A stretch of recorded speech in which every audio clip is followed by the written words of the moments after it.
We're talking about, hey, Colin Quinn has made the studio here. We're talking about the pregnant man. But it's not really a man. The man has to be in quotations because it's really a woman on hormones. They keep saying man pregnant man. It's a woman because it didn't even go through a sex change, so you can't even pull that little card out. It's a woman that had mastectomies and is hairy because of hormones, having a baby. So what? The news keeps saying man. Exactly. A little testosterone doesn't make you a man. No. I said you put on like one of those oldie time. Have a woman put on an oldie time handlebar mustache and say, "Look, I'm a guy. I'm what else having doesn't make you a man? Holding a gun." Oh, what does that mean? Is that a dig at me? No, they always say holding a gun doesn't make you a man. No, I wouldn't dig at you, Anthony. I would dig at you because I'm listening to my radio this morning, and I hear you come on with this idiot blathering away, trashing me. And here's the best part. We all know, first of all, you help your dumb friend. Anthony, in the middle of everyone trashing me, goes, I like Colin, but what's he doing? I can't tell you the level of fury I felt hearing this back alley Tunisian knife fighter trashing me as if I really am pushing Jerry's car for fun and profit. I was fuming. What did you call him? What did you refer to Anthony as the other day at the cellar? A Corsican pimp.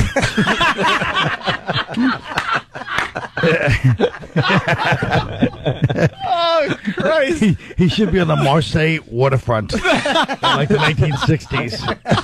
Oh, my God. That's cool. Anthony's he's one of the last drops in the French Connection chain. He brings his loading gang out. You can't even take that as a compliment that I said I can't picture you doing that. No, that's not what you said. Do we have to play the tape? I like Colin. I like Colin. What? And he shakes his head sagely. What is he doing? Can we get that? Now I need that clip. I'd like to hear that. Sagely.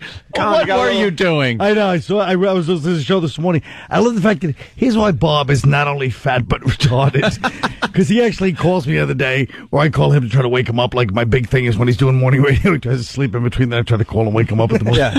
He goes, dude, I'll put you on. He puts me on. Nobody even was there for that story except for me, where I pushed Jerry's car, except for one kid on the stoop. I thought I got away with it. I was like, thank God, all these camera phones. I walk up the block. There's nobody out. One kid sitting on the stoop by himself, like a half block away. He goes, nice job, Colin. So I told him all the story. Bob was in West Palm. He wasn't even there. And he still adds it like, what about the car? He was retarded. Let's get back to But it's all about Bob CD, and that's what I'm here about. Pregnant man and Oprah. Let's two more quick clips, and then we can move on from this dumb story. Oprah wants to know if by taking testosterone, by the way, do you grow testicles? Oprah wants to know this? I thought she's a smart woman. You don't grow them. So I was asking the question knows nothing about male genitals. That's what it is. Exactly. She's never been close. No, she has no idea. If Gal don't have it, I don't see it. That's her motto. Your genitals. Did you have like a penis implant, or you did something else?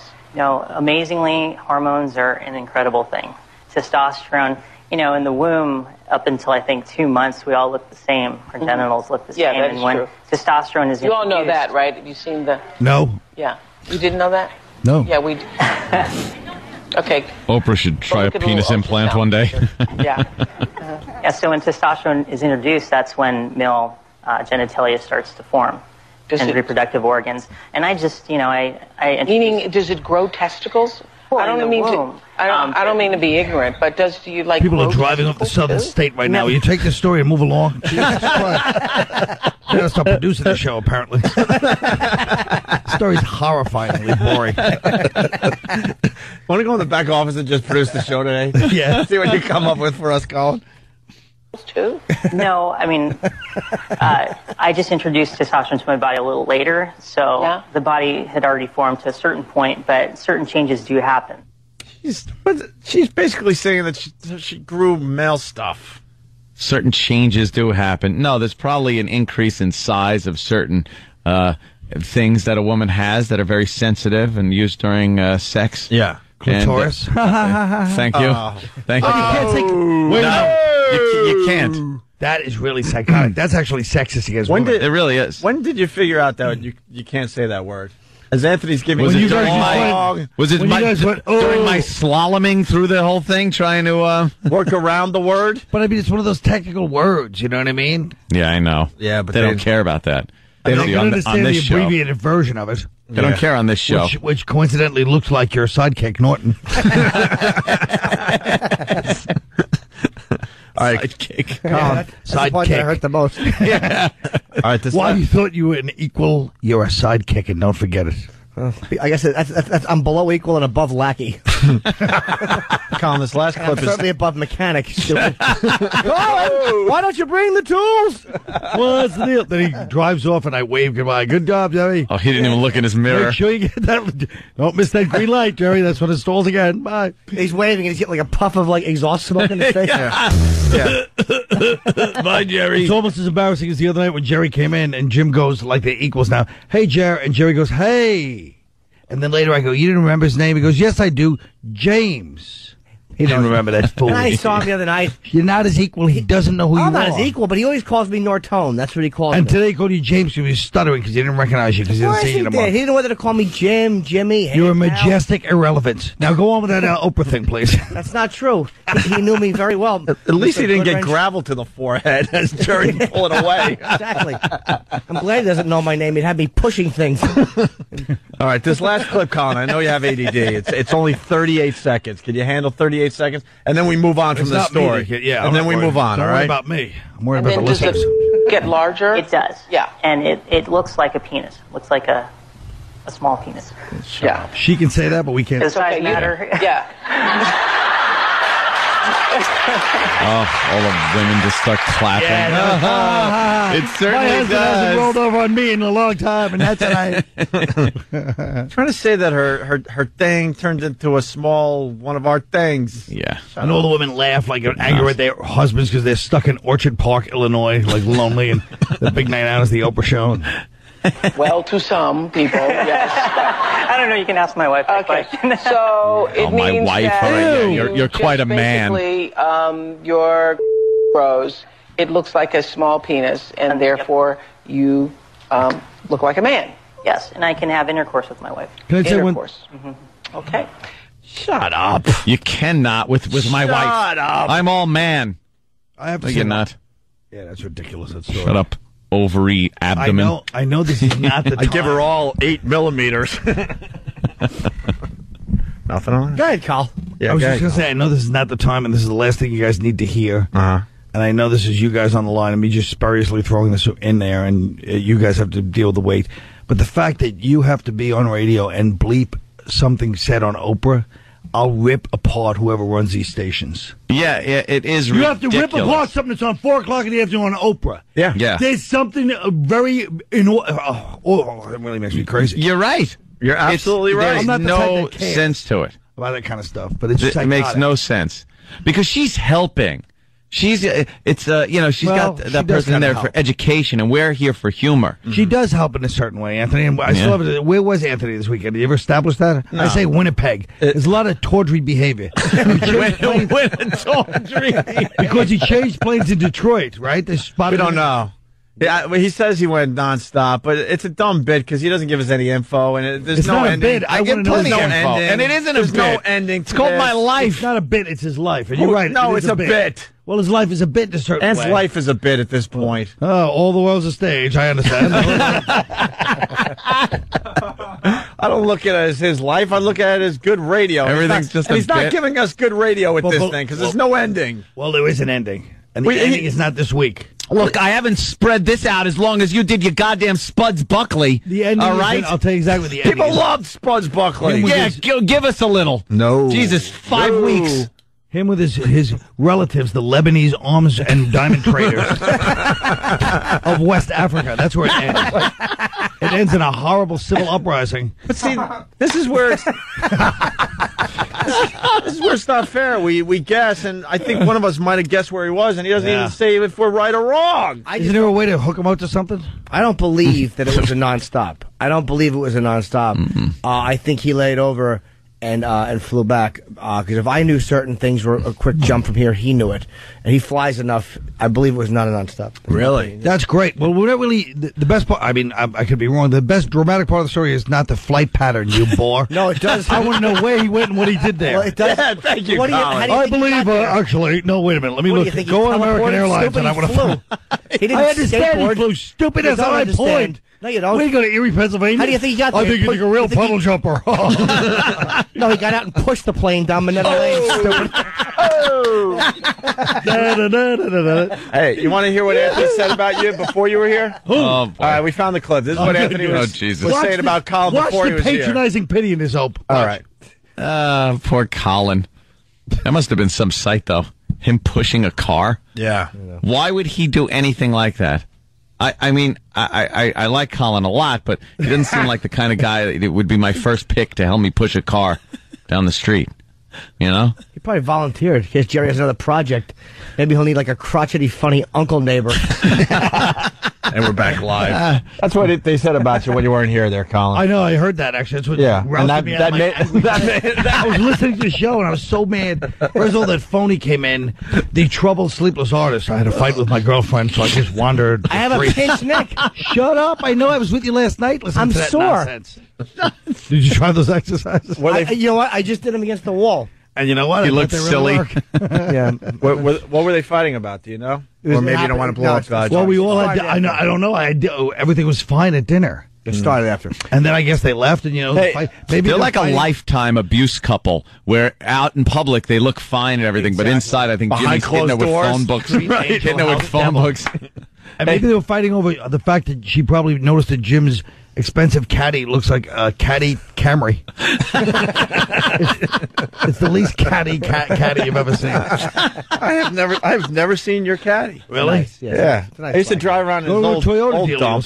Hey, let's go to James in Virginia, talking about Anthony flying somewhere this weekend. And Anthony won't give up too much information. So why we do this bit, I don't know. But James in Virginia, what do you got? Hey, maybe Anthony said nonstop after he got where he was going. He's saying you went nonstop after you got there. After I got there, yeah. Okay. There was a layover, but you're also going nonstop. Right. Did I tell you that I was just speaking of that kind of humor, I was driving upstate in Connecticut, like way upstate by myself, and I heard Scorch on some obscure local radio show. Yeah, you're obsessed with Scorch. Oh, Scorch is up there. Hey, Kingdom of Nakedness. Yeah, there's a DJ. But I was obsessed over the fact that you used to have him on the show, and you'd sit there and go, what else? And you guys would be laughing like it was the best radio, and he believes it. And he kept, sorry, but you're going to blow up our spot. Douche your dressing. Sam, get Scorch on the phone today, because Colin's here. We haven't talked to Scorch in a while. He's a DJ. Scorch. Where's he? In Syracuse still? New Hampshire? Where is he? You can't keep track of this guy. And he does this show called The Kingdom of Nakedness. Yeah. Totally nude radio. The Naked Militia. What, he changed his name? Yeah, he doesn't do the naked thing anymore. He does PFG now. What's that? Pretty effing great. Yeah, PFG with Scorch. Yeah, he's in Manchester, New Hampshire, and he does a PFG TV podcast every day. Wait, he's not even on the radio anymore? No. He does afternoons in Manchester. Could you get us a highlight from his podcast? Because one morning we were watching the Scorch podcast in the office. Yeah. They're pretty damn funny. And I loved you in Fame. Okay. Get us a clip of Scorch doing his podcast. Okay. Oh, yeah, Bruno. My son's music. Sam, what does he talk about on his podcast? Well, he talks about whatever, he's thinking about in the day. I think I was just looking over some stuff, and he has, like, a bunch of celebrities are turning 50, so some things you can do when you're celebrating your 50th birthday. You want to listen to that? That could be good. I'll listen to anything he's got to say. All right. You still got the wheel You of can meat. see if it's the same stuff Wheel you of did. meat? All right, come up with some good Scorch blog material. Push celebrities' cars down the street. Is that one of them? All right. Colin Quinn's here. Are you promoting anything? No. Just good that you're out of your house. We're happy that you're out of your house. Well, you invited me down last week, and I can tell you really Opie wanted me. I did too. But then when I heard you guys this morning, that just propelled me out of bed like Frankenstein. It's obvious you live pretty close to the station, too, huh? Yeah. I stormed down. Oh, they're calling you Colin Jumper Cables Quinn on Pal Talk. Steve from Bayshore. It's Opie and Anthony. Boy, we have an exciting show today. It's Opie and Anthony. In studio, Colin Quinn. He heard Anthony and Jimmy kind of taking some light shots at you. A few light blows to the head. Right. And then they got you out of bed, and then you said, screw this, I'm coming in to defend myself. My eyes snapped open. That's right. You're obsessed with trying to figure out where Anthony went this weekend. It's our new bit on Mondays because he's flying all over the place doing God knows what. Or maybe he's flying to one place. We really don't know. No, according to Jimmy, the important part of the story is that there might be a transfer flight. A few people could have heard the crushing bore that is Jim Norton before going, I think, if you really look at some of the patterns of Delta, they have a couple of 2-hour flights. There's a very good possibility of a layover. Well, when figuring out where somebody went, if you have to figure out how long it took him to get there, and we know where airport he left from, so was there like a layover, a delay? You have to know. How else what are you just going to guess everywhere in the world? He went somewhere. What just happened to you right now? You're doing like you turned into a horrible character. What? It's like a modern day Peter Lorre. It's scary. He's just like, this really. No, but God. I'm trying Stop to figure out where he was. No, I'll tell you where he was. Somewhere outside of Cleveland. Remember they arrested that Nazi prison guard, Jim Yenyuk? Yeah. He probably went to one of those. All right, there you go then. He went to one of those suburban houses where Eastern Europeans have memorabilia, and he probably got a couple of shrunken heads. Like Jeffrey Dahmer's house. Yeah. Jeffrey Dahmer's from out that way. Were you close to Jeffrey Dahmer's house? Could have been. He was in that's Milwaukee, right? Now you're not going to Milwaukee. He only lived in one house his whole life? I think he's taking flying lessons. He does like to fly, and I really do. He has some flight simulators and stuff like that. Hey, Colin, when you were pushing Jerry's car, did the thought come into your head that you might drop dead of a heart attack as you're pushing Jerry Seinfeld's really nice Porsche? That's the other thing I don't like is suddenly I'm the poster boy for being out of shape. I swear to God, I wish I could curse. But it's terrestrial, so I'll keep to the rules. You did lose a little weight. Me off. You lost a few lbs. I'm on my way down. Although Norton pointed out I was so happy I put this new sweater jacket, and Norton was calling me Dwight from This Boy's Life. It's so awful. The one you're wearing right now is a black and red check. It's like a table, like a picnic tablecloth. It's horrendous. With a hood. With the hood, though. You really think she's outdoorsy and rustic looking. You just look like someone slobbed dead. Like to smack your face. Idiot. Were a lot of people wearing this jacket where you are? No. Oh, that's a good question. That one. That's a good question, Colin. Maybe it was in the Minnesota woods hunting humong. Someone on Instant Feedback thinks he might be a drug mule. No, a drug mule on the weekend. I'm too afraid to go to jail. Yeah, he's too delicate, Yeah. His brother, believe me, his brother was like the Rock. I told you, his brother was like a bike. He used to beat up my cousin, poor Timmy. Yeah. Out there in beautiful Elwood, Shirley. wherever that was. I don't even know. The two families here, the Quinns and the Kumias. We're like the Hatfields of McCoy. Yeah, we would fight. We don't like you guys. We don't want you guys. There's no room in Ronkonkoma for the two of us. My brother beat up Colin's cousin. Yeah. Really? Yeah. No, he did it regularly. He was a psychopath. Anthony was the sensitive child that didn't do drugs. Right. His brother be down there, he'd smell pot wafting into his room. My brother's constantly smoking pot. Anthony's with his Dungeons and Dragons set and his pots in the room. I had microscopes and things like that, and a telescope. And one of his brother's hot girl was like, "You want me to give this kid the experience?" Well, he won't anything. No, and he just threw the covers over his head. My brother's like tossing. He's like Rocky Dennison. My brother's tossing bimbos out the window because my mother was getting home and smoking pot, and I'm just there with my microscope trying to smear something on a slide so I could see a cell. I should have just taken samples off Joe's mattress. You just see him? Oh, I was just such a geeky kid. Could have seen my brother's doing drugs. Yeah. My brother was like the first kid busted for smoking pot in Elwood Junior High. Ever. And it became like this big thing that when I finally went to Elwood Junior High, the teachers took me aside and were like, we want to make sure, we know about your brother and everything, and we just want to know if you're going to be like that, and we really want you not to follow in his footsteps. I'm like, okay, give me a couple of years. I won't. Those big glasses. Those big glasses. Yeah.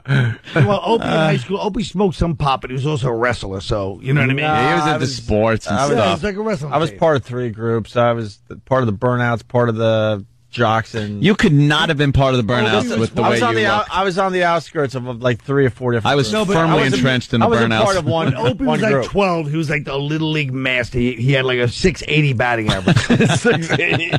He was like he was so good in those days that when he finally just quit early, it was still people still remember. I was really good at sports growing up, but I was scared to step into the batter's box and hit a fastball, even though a fastball was 24 miles per hour at that stop age. brushing you back. You just go like, oh boy, I'm going to get hit with this thing. I was too scared. So actually, Colin, I sucked at Little League. Thanks for bringing it up. Well, I was right field guy. Were you a wrestler?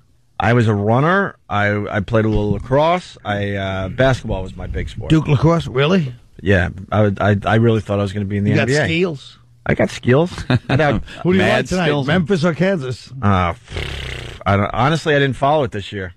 Who you taking? I'm not even going to fake it. I go with Kansas, but I'm usually wrong about I'm going to go with Memphis. There you go. Oh, for heaven's sake. We got young Sam in studio. We got Sam. a treat for you, Colin. It's PFG TV, which is Scorch's daily video podcast. Me. Well, Colin, I like this new Sam because he reminds me of all my friends in junior high school in the 70s that had pretty good pot. You could always rely on him. Wow, Scorch got old. I'm seeing Scorch got old. Look, I'm looking at a picture of Scorch. I don't remember him. That looking isn't like that. Scorch, is That's it? Scorch. He looks like an old Columbia professor. What happened to Scorch? He looks like Chong. He's totally gray. He's Howard Hessman. No, that's bleach. What? That's bleach. Oh, he bleaches his hair. He bleaches his beard? Why would he bleach his hair to make it look like he's completely gray? He looks like Richard Kuklinski, the Iceman. Hey, Scorch, drinking bleach. You got me annoyed with you now. Why? I don't know. Dahmer also lived in Beth, Ohio, which is about 30 minutes from Cleveland. Really?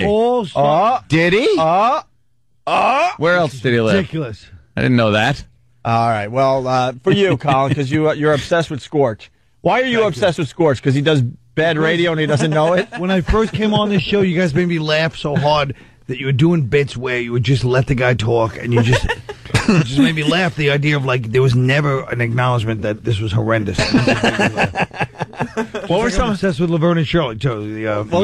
What's some of his bits there, young when Sam? you guys brought them to the MTV Music Awards Yeah. at the height of its hipness, Yeah. as your dates, that's still one of the funniest things ever. Thank you, sir.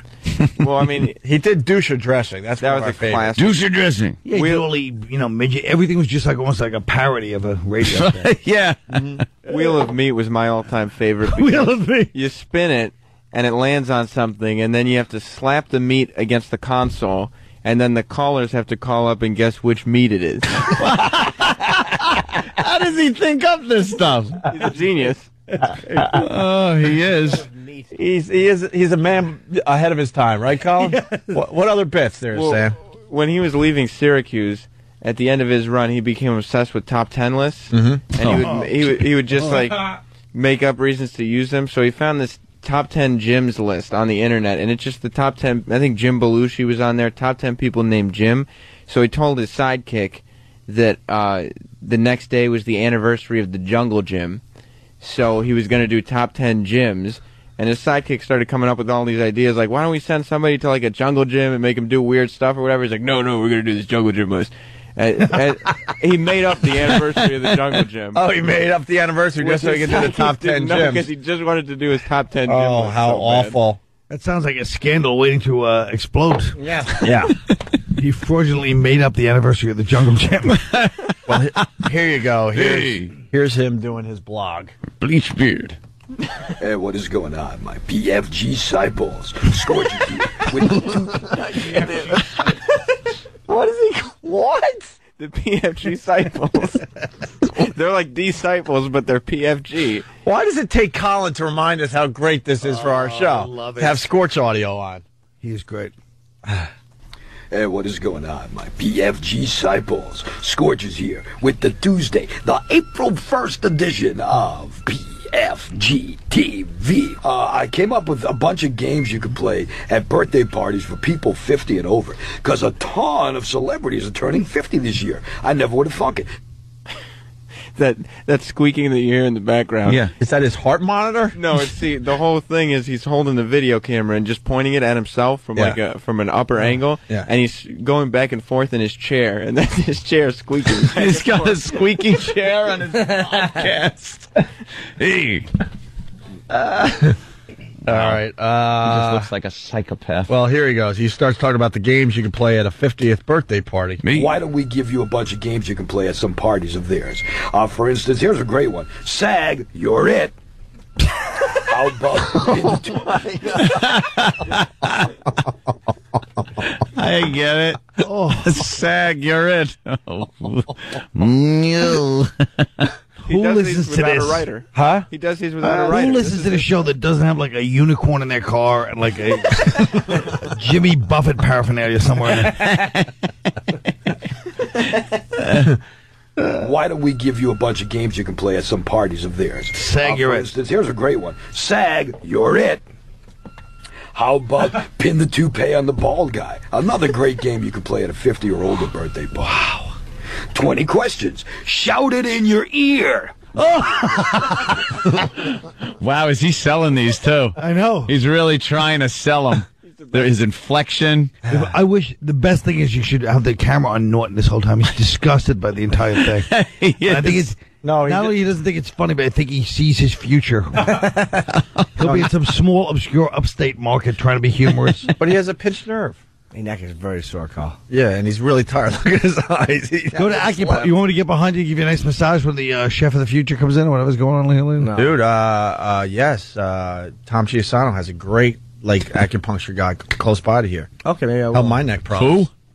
Yeah, exactly. Might be a great game to play at a 50 or older birthday party. How about you got Kick the Bucket? You've got Doc Goose you can play at a 50 or older party. Doc. Spin the Bottle of Mylanta. It's always a fun game to play. That was a good one. At a 50 or older party. Now, does he have any idea how awful this is? Let me tell you something. Scorch knows that he is the #1 DJ in the country. He does. This guy, this kid's like 19. He's an expert on Scorch. He interned for him. Oh, you did? I spent a year with Scorch. He spent a year with Scorch up there in Syracuse at the Scorch time. taught me radio. Yeah, that's great. Scorch taught you Do you radio. have any inside dope we should know about him? This is it. This is Scorch. Off the air, he's the same guy. He's insistent that these are the greatest bits of all time. That this was going to bring Syracuse radio back to market whatever. All right, let's one more clip of Scorch doing his blog. Musical Recliners is a great game to play if you had a birthday party. For That is kind of funny, instead of musical chairs. Right. Oh, because old people like recliners? Yep. Yeah. I see. Yeah. for somebody 50 or older. Hide and go pee. Now that is a great game to play. He almost if made you had himself a laugh. 50-year-old birthday party. Almost. And I think the best one you can play would be Red Rover. The nurse says bend over. You know what I'm saying? You know what I'm saying? Sam's just laughing his ass off over there. But you have to end your joke with, you know what I'm saying? Red Rover, the nurse is bent over. Hey, you know what I'm saying? But I got to tell you, folks, let's get serious a minute here. Oh, Jim's disgusted. What's wrong, Jimmy? What's there to say? I'm just enjoying it with the rest of you. Jimmy, look up. Let's play Marco Oldo. That's pretty much, that would have fit in perfectly. It's almost like polo, but it's got oldness. We love the guy, though. We can't get enough of Scorch. No, I know. His sidekick, Paulie in Syracuse, used to get so pissed off that Scorch insisted on doing this show because he realized that his career was in the hands of Scorch.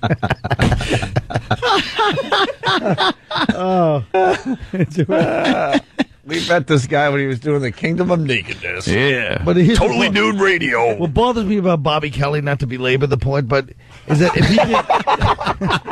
if he was on Scorch, you'd have to tell him the show stinks so he wouldn't know. He'd do it for like a month. Dude, yeah, I'm on Scorch today, dude. He wouldn't know. Dude, you know what? He's not O&A, but you know what, dude? He's entertaining people. What is he supposed to be, schmarmy? Should he be schmarmy like these other guys, dude? You know what? Oh, your goddamn Bob Kelly impression is great. H in smarmy, that dummy. Dude, he's so smarmy. Smarmy. He's entertaining. He gets the hands going. Jimmy's impression's great. Getting back to Scorch, Dan in Philly writes, I swear to God I saw these on a Hallmark card. Getting his bits from Hallmark. He's going into the cards that all have 50 written on there and opening it up. So you're 50. Right. Going to play Pin the Toupee on the Bald Guy? Happy birthday. Rose are red, violets are blue. I'm over 50. How about you? It rhymes. Yes. No. Rachel. What I'm saying, all these games you can play if you're going to have a party for somebody 50 or older. We get the bit. If you follow my rules and follow some of these games, and you play these games, and everybody has a ball, then people are going to say to you, you know what? The parties you throw are PFG. Wow. Pretty effing Great. great. Not even good. God. Great. Oh, my God. What happened? What do you think of that? That's great. I love Scorch. Everything he does is genius. You remember any more of his bits? Douche dressing was hilarious. Douche or dressing. Like, you can only play that bit one time for maybe 2 minutes. Scorch was, he believed that the payoff was you have to get a listener to call in and, for instance, guess the meat. Like, Paulie would consistently come up with ideas, like any kind of stunt to do with the stunt guy there, and Scorch would always turn it down in favor of something more like Top 10 Gyms, so you could call in with your favorite person named Jim, or Wheel of Meat. But that keeps people involved. So Wheel of Meat. Yeah. Oh, We're going to do Wheel of Meat today. Yeah, and then... Wheel of Meat's the greatest. That sounds real. Wheel of Meat. Only Scorch. He could throw. So he throws meat. You try to guess if it's a pork chop. we had the brain cell stimulator would come on at, I think, 6:45 every morning, and it would be a trivia question. Brain cell stimulator. Yeah. And we had 3 phone lines in the studio. So off the air, this is just a joke between us guys, when all 3 phone lines would light up, Scorch every time would go, ooh, ookie ookie, or looky looky Miss Cookie. That's what keeps you from going crazy to Joe when you got a little inside jokes to laugh together. Except it maybe once a week we got all 3 lines lit up. 3 lines. So it was rare, but looky Miss Cookie. Yeah. Because it probably put him in a good mood, too. Like, yeah, Right. critical the gas now. You know, he just loves his life, though.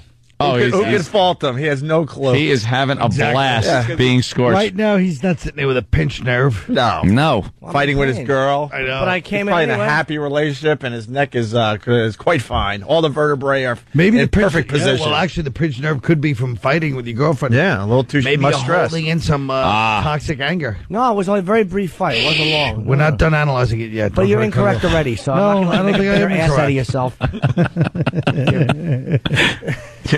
I'll tell you, Jim swept that check last night.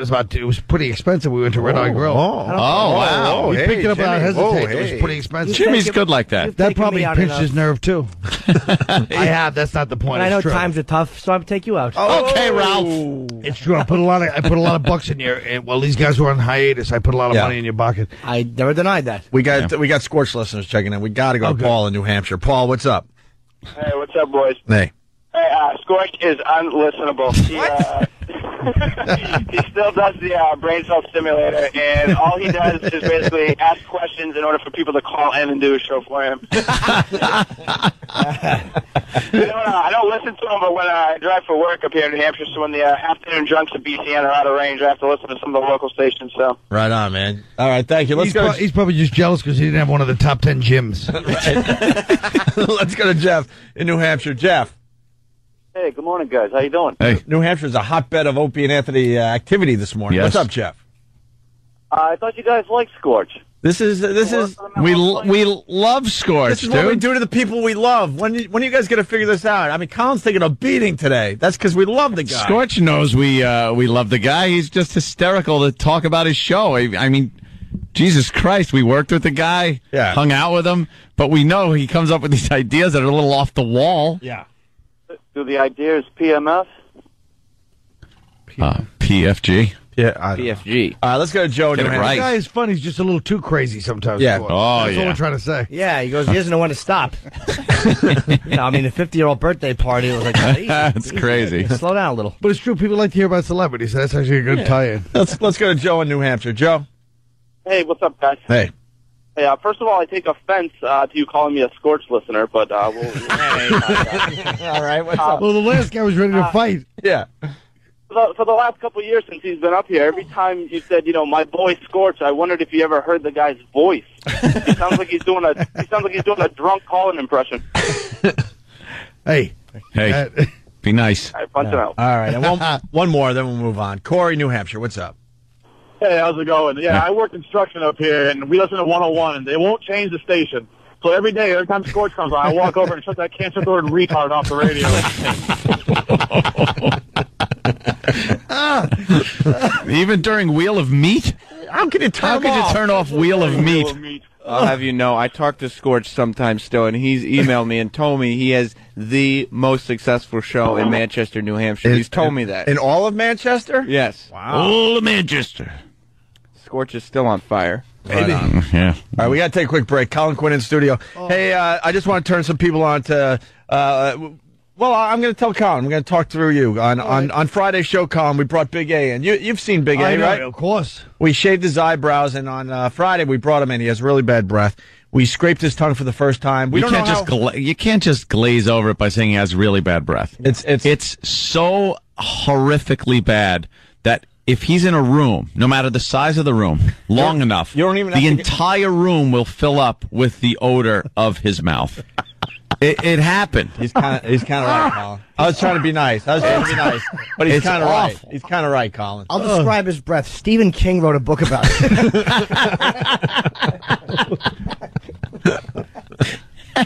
Well, there's a few titles you could pick from. So we don't know how old he is. He's easily in his late 30s, I'm guessing. Ann thinks he might be in his 40s. I don't know. We scraped his tongue for the first time. He's never done this in his life.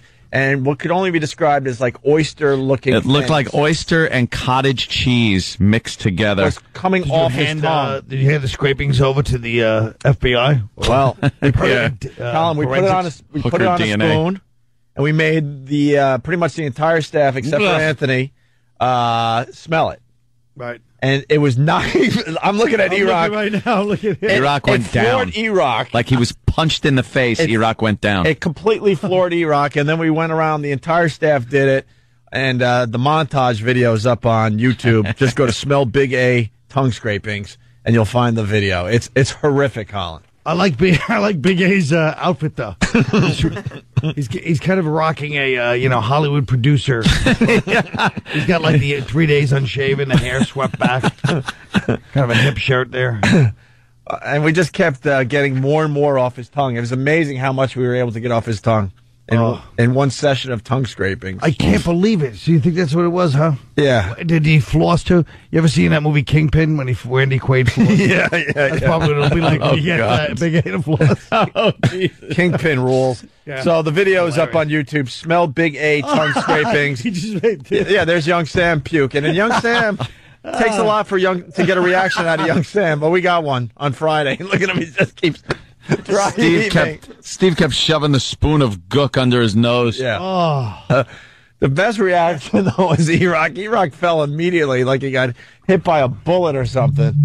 And then now we're seeing Danny, and Danny's dry heaving like a cat would dry heave. Yeah. He's just trying to get a fur ball up. Look at Big A standing there. More scrapings. That is just... Then we scraped at one point we scraped and it fell onto his shirt and we had to scrape it off his shirt because we don't want to lose any of the sampling. Any of the goodness. We wanted to keep all the goodness intact. So once again, YouTube, Smell Big A Tongue Scrapings if you want to check out a pretty good video. Dr. Kaku's here early. Oh, good. But he's into time travel and stuff, so let him sit there. Who gives a crap? What? He's not going to know that he sat there for a while. It's not like he's got a time machine with him. It's Opie and Anthony. Stay there. Colin Quinn in studio, entertaining everybody today. It's the Opie and Anthony show. He just gave Jimmy a 10, 15 minutes man-to-man back rub. Yeah. Man-to-man. That was a good one, all right. Norton's suffering from a pinched nerve. I know. He hasn't slept, and he just looks miserable. He really looks does. tired and miserable. We got Dr. Kaku waiting to come on the show. We're going to have him on in a few minutes. He's got a new book out called... Is it his first book? I don't even know. No, he's had other books. Jimmy's obsessed with Dr. He's the best-selling author of Hyperspace. It was also one of his books. Hyperspace. Well, the new book is Physics of the Impossible. I like how he puts theories, these scientific theories, behind some of the science fiction we've had in the past and on TV shows and stuff. It kind of puts it in perspective, you know? Like time travel, hyperspace, things like that. Yes. Not to belabor the old image of Anthony, but can you just see him stuffing his nose in Ray Bradbury to just try to shut out the drunken brawl between his family members? I don't want to feel pain. I want to be in the time travel field. I want to be able to go back in time. Psychological time travel. I want to go back in time. Hey, so Anthony, I can help my family. Practicing the hitch in his swings. Apparently, I hate physics. Talking about you hitching your swing on Little League. Yeah, I know. I understand that. I just want to yell out that I hate physics. But me too. I failed every but Jimmy is very interested in Dr. Kaku and his theories, and it should be some very good radio. You can't not be interested. I just don't want to. I just don't want to feel like I'm back in high school, like having that feeling like my brain is short circuiting. No, I'm trying to figure out this physics crap. How do you think Dr. Kaku would feel if he knows Jimmy's fascinated and he only took one semester at Essex Community College?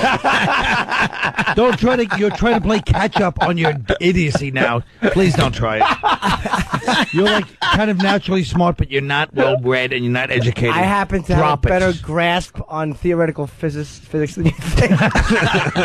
I'm as stupid as they come. Doesn't Colin make you feel dumb? Yeah. No, not at all. Because I know what I am, my limitations. I'm a creep and a kind of a half dummy who thinks he's smart. Right about now, Dr. Kaku's thinking, where am I? What am I doing here? I think he'll enjoy this. Yeah, we'll have some fun. Do you think he noticed the look of fear in Jim's eyes when Jim asked him some idiotic question? He turned him and Jim was afraid of being exposed. He's like, it's like when Voss acted with Chaz. I still missed that one. Oh, God.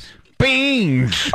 You heard it, though, right? I heard about it. Oh, we'll have to go get that for Colin. So Thank you. Horrifically bad. I mean, you cannot get worse acting than Voss and Chaz Palminteri. Voss's shame spiral acting technique. Yeah. We're trying to do way too many things today, but I think we should Google bomb Big A tongue scrapings today. All right. Big A tongue scraping should be Google bombed today. We want to make that the number one search in America. Big A tongue scrapings. Let's Google bomb the hell out of that. Okay, really fast for Colin. Yes.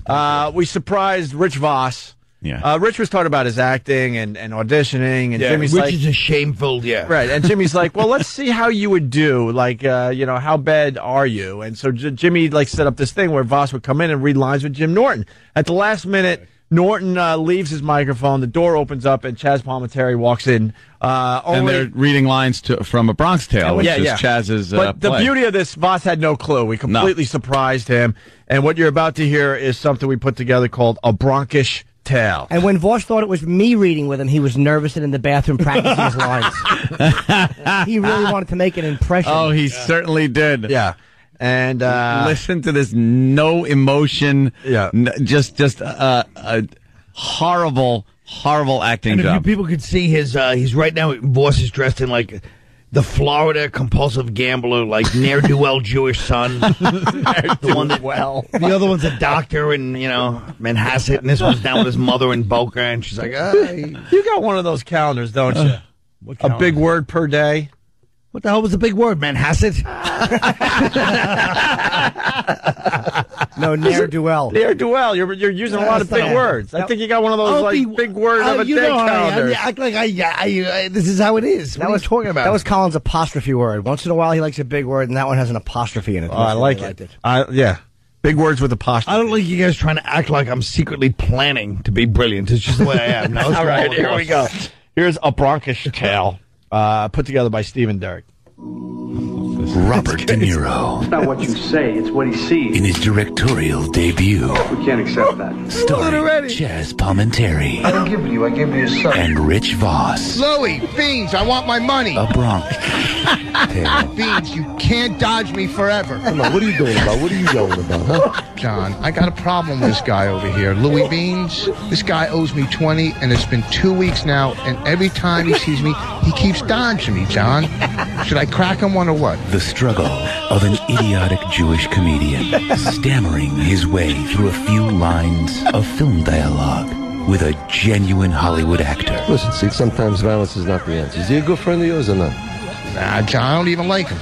Well, there's your answer right there. Look at it this way. It costs you $20 to get rid of him. He's never going to ask you for money again. He's never going to bother you again. He's out of your life for $20. Come on, you got off cheap. You're right, John. You're always right. A Bronx Tale. How do you know the right answer all the time, Johnny? Well, I try to keep my eyes and ears open all the time, and I read. You read? Yeah, I read. Come on, let's go to Mario's next door and get something to eat. Is he horrendous? Louie Beans. It just takes all the joy out of it. It's not even like bad. It's just like, oh. That's just it. It's not only just bad, where it's so bad. He's so bad, like when you see the movie now, you're going to be like, why? I used to love this movie. Yeah. I know. And then to hear Chaz Palminteri, to hear him do his lines, and it's just brilliant. And then Voss, it's this guy, Louie Beans. Oh. It's just flat. It's devoid of emotion. Yeah. It's like listening to a two-dimensional being speak. He's like a cardboard cutout with like a voice just coming out of the mouth. Like the mouth doesn't move, just the lips have a hole cut in them, and sound is coming out. And look at that piece. That's what he looks like. Yeah. All right. Hey, we got Dr. Kaku standing by, but we got to get to the big story of the day, obviously. We got to do a little bit on this. Right to the tape here. Maybe not. Hold on. Yeah. What the hell? What happened? Try it again. Most people knew Charlton Heston as the actor who played God's right-hand man. Behold his mighty hands! Known for his strong screen presence and his chiseled good looks, Heston was a natural as the handsome hero. Yeah, the passing of Chuck Heston. Chuck Heston. He's dead. When the hell did this happen? 84, I think. Saturday. Alzheimer's got the best of him, huh? Yeah, he's another one that just kind of ducked out. He gave a little wave. Toodaloo, people. I'm off to Looneyville. Won't see him no more. Yeah, won't see him no more. And then they all did the same thing with Reagan. Yeah, they all make their announcement, and then you never hear from them again. They have this final, like, really nice speech that's put together for them, I guess. I don't know. Or maybe they could sit there and think it out. Very eloquent speech that they give when they give, Reagan was, and now I must bow out. Yeah. And, have the rest of my life sitting here with my brain shrinking into the size of a raisin. and then they leave, and you never see him again. And then you just hear they died. But in between the speech and the dying was just horrific catastrophe. It was like one long Voss in Bronx Tale. Louie Beans, damn you, Louie Beans. $20. I need my $20. They're dodging me, Lord. Why, Lord, have you forsaken me and let Louie Beans dodge me? Wait a minute. And it's his bit about his daughters. He's dodging her. Dodging? Yes. Yes, he's ripping me off. Hoo-hoo. Damn you, Lord. Why did you forsake me with the disease that turned my brain into a walnut? Why? They cut out my brain, you damn dirty ape! In a hole the size of a little pin, they could extract what was left of my brain. Whoa. They did a final CAT scan. It was all skull with a little pea in the middle. Just a little pea that knew how to shoot a gun. That was all that was left was guns. I would just fire weapons around the house all the time, frightening Mrs. Heston. Was there a Mrs. Heston? Am I survived? Thank you, Dan. Yes, frightening Mrs. Heston. I forgot I have Alzheimer's. How would you know? That old bitch, she had a head like a Mardi Gras float. Oh, wait, I can't use the same jokes. Damn me! I used all my Alzheimer's jokes with Ronald Reagan. Me and Ronald Reagan play golf in heaven now. Yeah? Yes, we play one hole 18 times, but it's all different to us. That old gag, Lord! That old gag! Is it true you're not hitting a golf ball around? You're just hitting your brain around up there? Yes! We just hit my brain! Is that a Titleist? No, it's my medulla oblongata. I have a calendar with big words like Colin. Damn, Colin! I had the brain the size of a pinhead, and I wouldn't push Seinfeld's car. What's wrong with you? You're a celebrity. Damn you, Lord. You've forsaken me. Yes. Left me to rot in my own feces. I was such a big Hollywood star. I banged them all, too. Yeah, you did. All of them. I was a man's man. And in the end, it just hung there like a wet noodle. Never to be used, like my brain. I guess God needed a gun advocate. That's what happened. That's why he took me. God loves guns. Yes, he does. I brought God an AR-15. He loves it. He shoots it at Jesus. But he doesn't mind. Jesus holds his hands up, and it's target practice. Oh. God hits the holes every time. What, too much? Yeah. I got Nate in Brooklyn for you, Mr. Heston. Nate, what's up? Hey, guys, good morning. Good morning. Yeah, I guess now that old Chuck is gone, we're going to be able to pry his gun from his cold, dead finger. No! From my cold, dead... Oh, I see. You're empty-handed. They got my gun. You have nothing in your hands, sir. Damn, from my cold refrigerator. I'm thirsty. Need something to drink. 1959, that distinction and the movie Ben-Hur won him the Oscar. Who are you? A rarity in Hollywood, his film career endured more than half a century. Damn. From Technicolor epics to science fiction, that granite-carved profile intimidated opponents with a glare or few choice words. Take your stinking paws off me, you damn dirty ape! That's when I was uptown. Okay. I have Alzheimer's. I have an excuse. Shut up. I say things that I probably shouldn't say. A cabbie grabbed me, and I told him that. Damn you! Oh, I remember doing Planet of the Apes with Cornelius and lovely Zira. I had jungle fever with Zira. I remember that. Oh, she never shaved down there. Oh. Although it would look odd if she did, wouldn't it? Yeah, just everything else all ape-hairy, and then just walk that. What about Nova? Nova. Yeah. Nova. She was dumb as a rock, but boy, what a great lay. Well, now Pity I couldn't remember her in my final years. She would have been good in my spank bubble. My spank bubble was really whittled down by Alzheimer's. It was pretty much, who was left in there? Mickey Rooney. Not much pleasure out of the spank bubble being full of Mickey Rooney. And who is that other guy?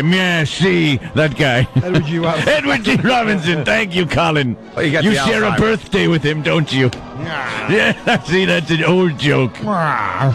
Damn you, Colin. He was the longest-serving president of the Screen Actors I was the Guild. president? Damn, why didn't I do something? Conservative politics and fought the forces of gun control. After 4 people were killed in a school shooting in Jonesboro, Arkansas, Heston took command of the declining National Rifle Association and turned it around with what became a polarizing phrase. From my cold, dead hands. I cast this rifle upon the Nile. Oh, wait. No, it was a staff. Damn you! I hate being in these old movies. If I had a gun in the 10 Commandments, I'd have kicked ass. Even that stupid Planet of the Apes gun I had, I could just mow them all down. You've made an idol of gold? And then I just sort of gack, gack, gack, gack, gack. That's right. Damn you all to hell. I have a gun. That's what I wanted to do, rewrites on everything. What year is it? 25 BC? How about I fire some rounds off? I love my guns. I hope I get guns in heaven. Won't that be fun? I could just shoot at people, go right through them, it couldn't hurt anyone. From my cold pool. It's very cold, I didn't have the heater on. I have Alzheimer's. Give it up for me, please. Damn you. Heston was used to taking a stand. In the 60s, he disagreed with segregation, supported Dr. Martin Luther King, and campaigned for civil rights. Boy, I changed. Didn't I really spin around? Yeah, you did. I supported Martin Luther King. What the? Did I have Alzheimer's first, and then I lost it and got it again? What, am I crazy? Damn me! For civil rights. In 2002, the man who had lived his whole life in front of the public told America about his private battle. He was diagnosed with Alzheimer's. I'm neither giving up nor giving in. I believe I'm still the fighter that Dr. King and JFK and Ronald Reagan knew. But it's a fight I must someday call a draw. Oh. More than a draw, I think it won. Yeah. And then finally. In 2003, Heston was given the Medal of Freedom, America's highest civilian honor. Charlton Heston himself has become one of the great names in film history. Charlton Heston has left his mark on our country as an artist and as a citizen. He left a mark in his diaper. Actor or activist, Heston loved the power he had with the crowd. Thank you for everything, not only now, tonight, but through all the years. Oh, boy. It's been a wonderful run. I'm going to miss you. Oh, boy. No, you won't. I was going to miss you, but I don't remember you. Damn God. After all the holy movies I've done. Oh, damn you. I spoke with the burning bush last night. Yes, my wife, Mrs. Heston, had a rash. I was speaking with it. Mrs. Heston, damn you. Was that rash like Twatter? It was awful. The burning bush, it turned my hair white. Oh, why would you forsake me? They cut out my brain. Oh. Yes, I certainly wish I did have a gun when Michael Moore interviewed me. All right, look, I had Alzheimer's at the time. That fat son of a bitch took advantage of me. Damn him! I hope he has the same consequence I had. An early death. Wait, how old was I? 80. Oh, Christ. 84. I'll take that contract. No kidding. That's not bad. Are you going to be, can I talk to Anthony for a second? Yes. Are you going to go for the presidency of the NRA or what? I am going for the presidency of the National Rifle Association. That's if I have time, because I'll be flying to Cleveland. I have Alzheimer's. I don't know where I'm going. It was Cleveland. It was Cleveland. No, I have Alzheimer's. Cleveland. Anthony was in Cleveland this week. I have Alzheimer's. It might have been Cleveland. It might have been Canada. It could have been Florida. No, or it could have been Japan. All the little chicks with their pink. I don't know where I was. Where was I? I have to look at my airline ticket. Pan Am, they've been out of business for years. How do I remember that? I have Alzheimer's. Damn me! The great Chuck Heston. Chuck Heston dead. 84 years old. At 84. I'm sure I'll be popping into the show every so often. I hope. Now that I'm dead. I hope you do. Charlton Heston from the grave! Warning. All right, we got to take a break. Cold grave. Oh, wow. Not even cold yet. Yeah. From my slightly rigor mortis, still kind of warm hand. I like when he goes, my wife, Mrs. Heston. Mrs. Heston. I forgot her first name. Alzheimer's. How do I always remember Alzheimer's, though? I'm not even like stupid people that call it old-timers disease. Don't you hate those people? Yeah. I do. He has old-timers. Yeah, everyone does that. What are you, an idiot? I have it, and I know it. My wife's name was Lydia. Oh. Lydia Heston. Oh. Bye-bye, funny man. Gunshot Drew writes, and he's his location is a wormhole, which is very nice. He writes, the great physicist is listening to this in the green room and is breaking out into a flux. Oh no, Dr. Kaku, please! I want to go back in time. I want to go back in time. Did it? That's right. Dr. Kaku made me a DeLorean, and I'm going to get in it and go back in time to the what was the dance? The fish under the sea dance? Yeah. No, it wasn't. That's what he said. I need the flux capacitor so I could go back and live my life again. Enchantment under the sea. Oh, that's right. Yes. That's right. When the hell did this happen? Oh, the car wasn't totaled. Don't worry, Jimmy Olsen. McFly. Everything's fine. And dead girl, fat girl, sister. Stephen S. from Bayshore writes, chucked in a grave, Heston. Yes. I went back in time. Mr. Heston, I got to read the rest of Gunshot Drew's instant feedback from a wormhole. He writes, the great physicist is listening to this in the green room. He's breaking out in a flop sweat, trying to figure out how he's going to dumb down his theory for this audience. It's going to be, if you have a ball and you roll it. I'm into string theory. I was into it all through my battle with Alzheimer's. All right. Yes. I play cats in the cradle. I'd make a string and put it on my hands, and Mrs. Heston would play with me. Hold on. That was my string theory. I have Alzheimer's. I have old-timers. Don't laugh at me, damn you. I know you weren't. That's exactly the problem. You have to pry the mic from my cold dead face. Yeah, I think we can pry the mic away from Anthony. Damn you, Dr. Zayas. Damn you, Dr. Zayas. All right. You know how happy I'd be if Bob Kelly was here when the physicist was here. Yeah, dude,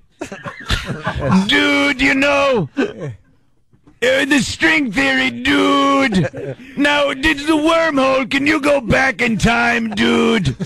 Because Dane Cook said you can. Damn Dane.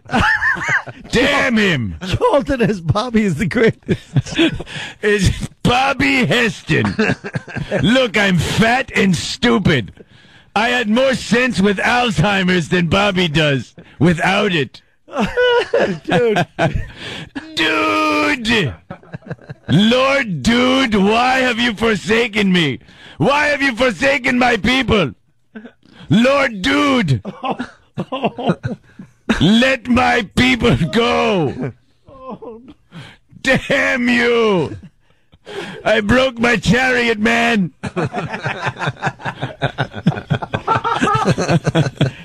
Hold my reins. Hold my reins, man. I have a foot thing on my foot. I heard it in the chariot race. Dude. We have to take a break, unfortunately.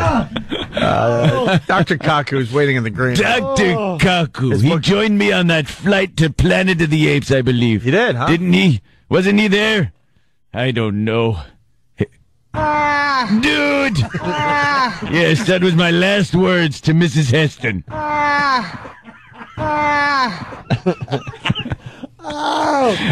Dude! You know, if you go through a wormhole, you come out the other side. It could be the past or the future. You'll never know, dude. Oh, I'm feeling nauseous. Blip, blip, blip. Yes, Jimmy. Dude, if I went through it, would they have to call it a pig hole? From my cold, dead career.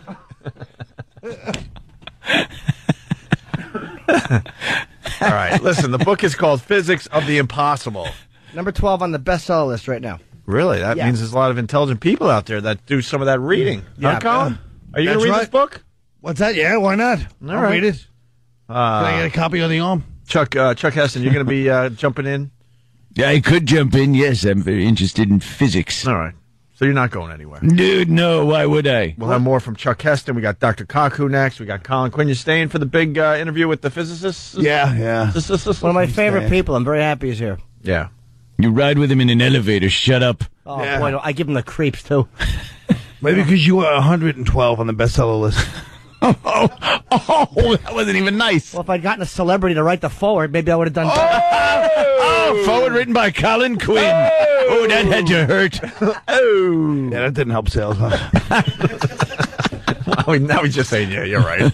I suck. Opie and Anthony, lots going on. Stay there. It's the Opie and Anthony Show. Colin Quinn in studio. And now we welcome Dr. Kaku to the Opie and Anthony Show. I want to start by asking you how well you did on your SATs in high school. Well, I got 800 in the SATs. And in high school, actually, I built an atom smasher. That's what got me into Harvard. I assembled 500 pounds of transformer steel, 22 miles of copper wire. I blew out every single circuit breaker in my mom's house. Every time the lights went out, my mom would shake her head and say, "Why couldn't I have a son who plays baseball? Maybe if I give him a basketball. And why can't he find a nice Japanese girl? I mean, what's wrong with my son? He builds these atom smashers in the garage." An atom smasher? Yeah, well, it got me into Harvard, so I can't complain. I guess not, but how do you do that? How do you just build an atom smasher? Well, in high school. Yeah, when I was a kid, I used to devour all this stuff. Flash Gordon. I used to watch all the Flash Gordon series. Mm-hmm. But I realized very early in life I didn't have blonde hair. I didn't have muscles, and I was not going to get the girl like in Flash Gordon. But Dr. Zarkov, he fascinated me. He was the man who built starships. He was the man who built ray guns and cities in the sky. And I said to myself, that's for me. Yeah. Wow. See, Anthony, if your dad didn't get in the way, you could have been Dr. I know. Taco. I was so you had very into similar science. upbringings, but Anthony's father didn't want him doing any of this stuff. I see. Well, he smashed his microscope and everything as a kid. I see. Well, the fork in the road, right? It was that fork in the road thing, and it was girls and maybe some marijuana. Oh, no contest. And then, science and my love of science, and boy, that was an easy crossroads. I took the evil road. Well, so many people are interested in science. Look at the movies, right? All the Hollywood blockbusters. Mm-hmm. If you like Star Wars and Star Trek, you're going to love physics of the impossible, because I'm a Trekkie myself. Mm-hmm. And this book addresses all the things that you see in Back to the Future and the Terminator series and the Time Machine. So people like looking at that also. They like seeing things that were made a few years back and seeing how our advancements kind of tie into shows like Star Trek, mm-hmm. where they're walking around with a tricorder and a communicator, and here we have cell phones and PDAs that are similar to what they had in the TV show. That's right. When you watch Star Trek, it's like watching something from the 50s, because we have all that stuff now. Yeah, it's not. We have everything except transporters and warp drive, and we're working on those, by the way.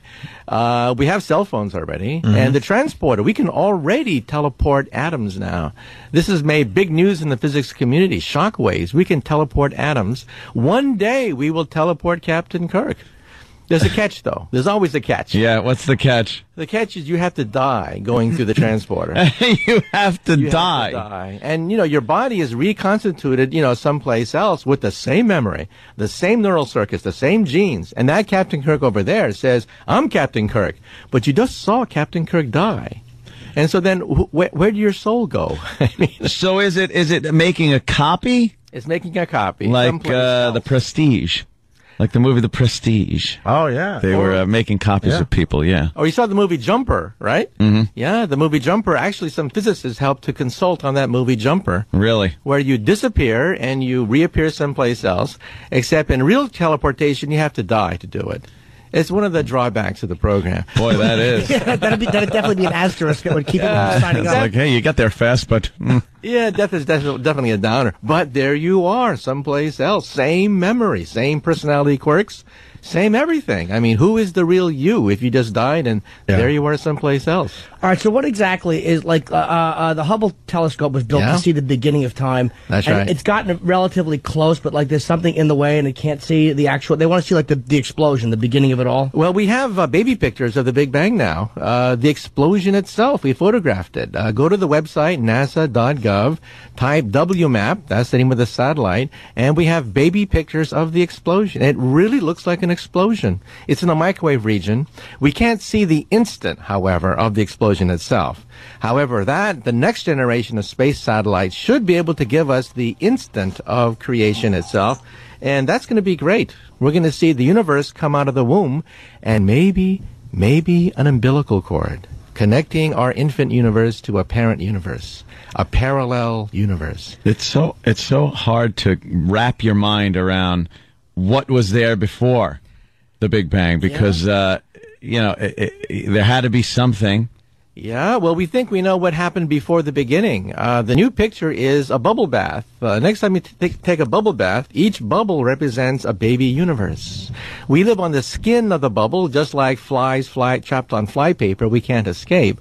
But there are other universes out there. This is called the multiverse idea. You're freaking me out now. Yeah, man. and believe it or not, in one of these universes, Elvis Presley could still be alive. I mean, blows the mind, right? Is he healthier, or is he like still shaped like Colin at the end of the night? Oh, God. See how that hurts Colin when they start poking fun in the middle of a physics discussion? Yeah, in a parallel universe. Oh, no, Jim, I don't think you really wanted to get me into this, because I wrote down a few of your lines you said to the doctor before you got on the air. Yeah, they were having a little small chat before we got back with the show, and Colin was... Jim, if you could have seen, folks, observing, the phoniness. Yeah. Norton leaning in the doctor with a bewildered look on his face going, what? I guess this guy's like a fan. Norton starts trying to talk. Here's what he said. Your book's doing well, though, for a science book to be in the top because you're competition. No, what I was saying was... that's a direct quote. No, you for missed... a science book to be in the top because you're competition. You took me out of context. That makes me sound like a fool. I was saying is that the book is now number 12 on the bestseller list. I know. Which is amazing, because you're competing with a lot of non-science books, and for a scientific book... Right, that guys like you... But you were kind of the way you were saying it, the tone, non-science books that guys like us wouldn't sully our hands with, Doctor. I mean... non-science books. Why do you say like your idiotic book? Admit to him that's who he's competing against. They're just a lot of people out there have watched The Terminator. They've watched Back to the Future, and they wonder what happens if you go backwards in time. Right. Meet your teenage mother before you're born, and she falls in love with you, right? Well, you're in deep doo-doo if that happens. Well, yeah. But a lot of people wonder about these things, and that's why the book is up there on the bestseller list. It's now you believe that time travel is possible. That's right. You know, Stephen Hawking, my friend, used to say it is not possible. 10 years ago, he gave up. He said it is possible. Not practical. We can't build a machine anytime soon. But, hey, there's no law of physics preventing us from creating a wormhole, mentioned earlier, such that, like Alice going through the looking glass, that's a wormhole, going back and seeing your parents before you're born. Isn't there that, see, the whole paradox thing, when that comes into play, just ruins the whole time travel thing. Going into the past, if you meet yourself, you would have had a recollection of doing so before you traveled through time.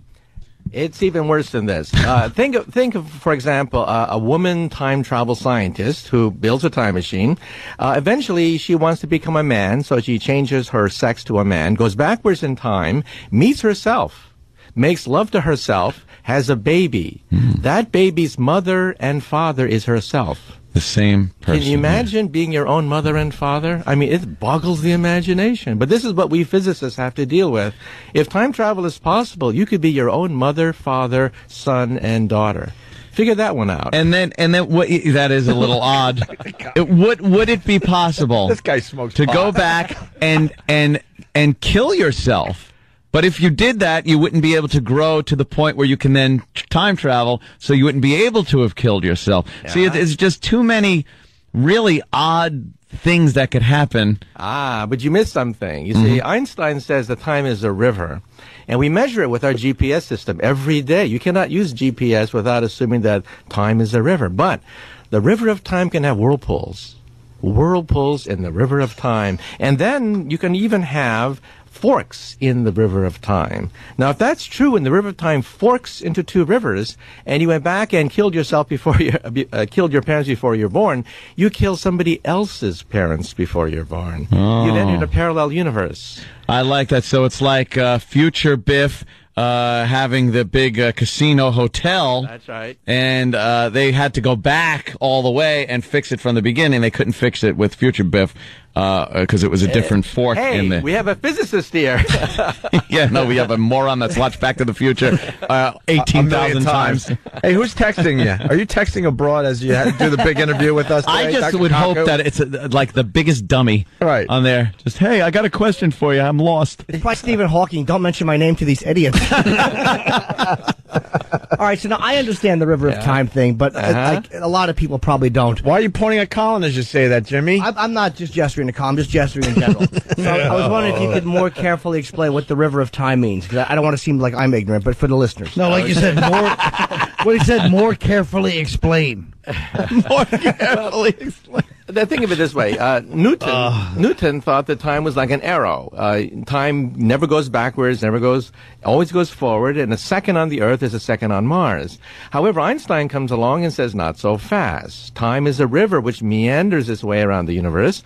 Time beats faster on the moon than it does on the Earth. Time beats slower for the GPS system than on the Earth, and the Pentagon cannot fight wars with the GPS system unless you put in the fact that time slows down in outer space. But a river doesn't go backwards. But that's the new wrinkle. If you have enough energy, we now believe that the river of time can go backwards on itself. This is causing all the excitement. This is called closed time-like loops. Go to the physics literature, type in closed time-like loops. Doctor, with all due respect, what excitement? Among the people who are working on about 100 of us. There are about 100 of us on the planet Earth out of 6 billion people who understand Einstein's equations and work with this, play with this, and we do study Back to the Future. We do study these paradoxes. Can I say how happy I am, by the way, that when you said but the river doesn't go backwards, he was so ready. Every blithering idiot he's talked to has said that, and he had an answer for it. I'm the only one that actually thought to ask that question, stupid. You just sat there like this. Because I assumed... Shut up. I assumed the river would go backwards. I don't need to He was ask. happy to have a debate, a spirited debate with a peer. Called me a physicist, by the way, because I watch Back to the Future. Yeah. Do you guys really sit around and watch a lot of these shows and movies? That's right, we do, because we have to tease apart the paradoxes. Given a paradox, we have to figure our way out of that paradox, or else the theory doesn't make any sense. You can't publish the paper if there's a paradox in your work. So we have to look at the question, what happens if you kill your parents before you're born? This is something that we have to address. They would make a pretty much at that moment, a fork would be made. That's right. Where you would still exist, but in a different... time stream. Yeah, time That's stream. Right. You've hopped time streams. Right. So if you go back and save Abraham Lincoln, you've saved somebody else's Abraham Lincoln from being assassinated at the Ford Theater. Your Abraham Lincoln died 150 years ago. Well, we do it a little earlier. So if you go backwards in time and meet Hitler's mother, you can prevent World War II from taking place in that universe, but it's not your universe. A parallel universe has opened up.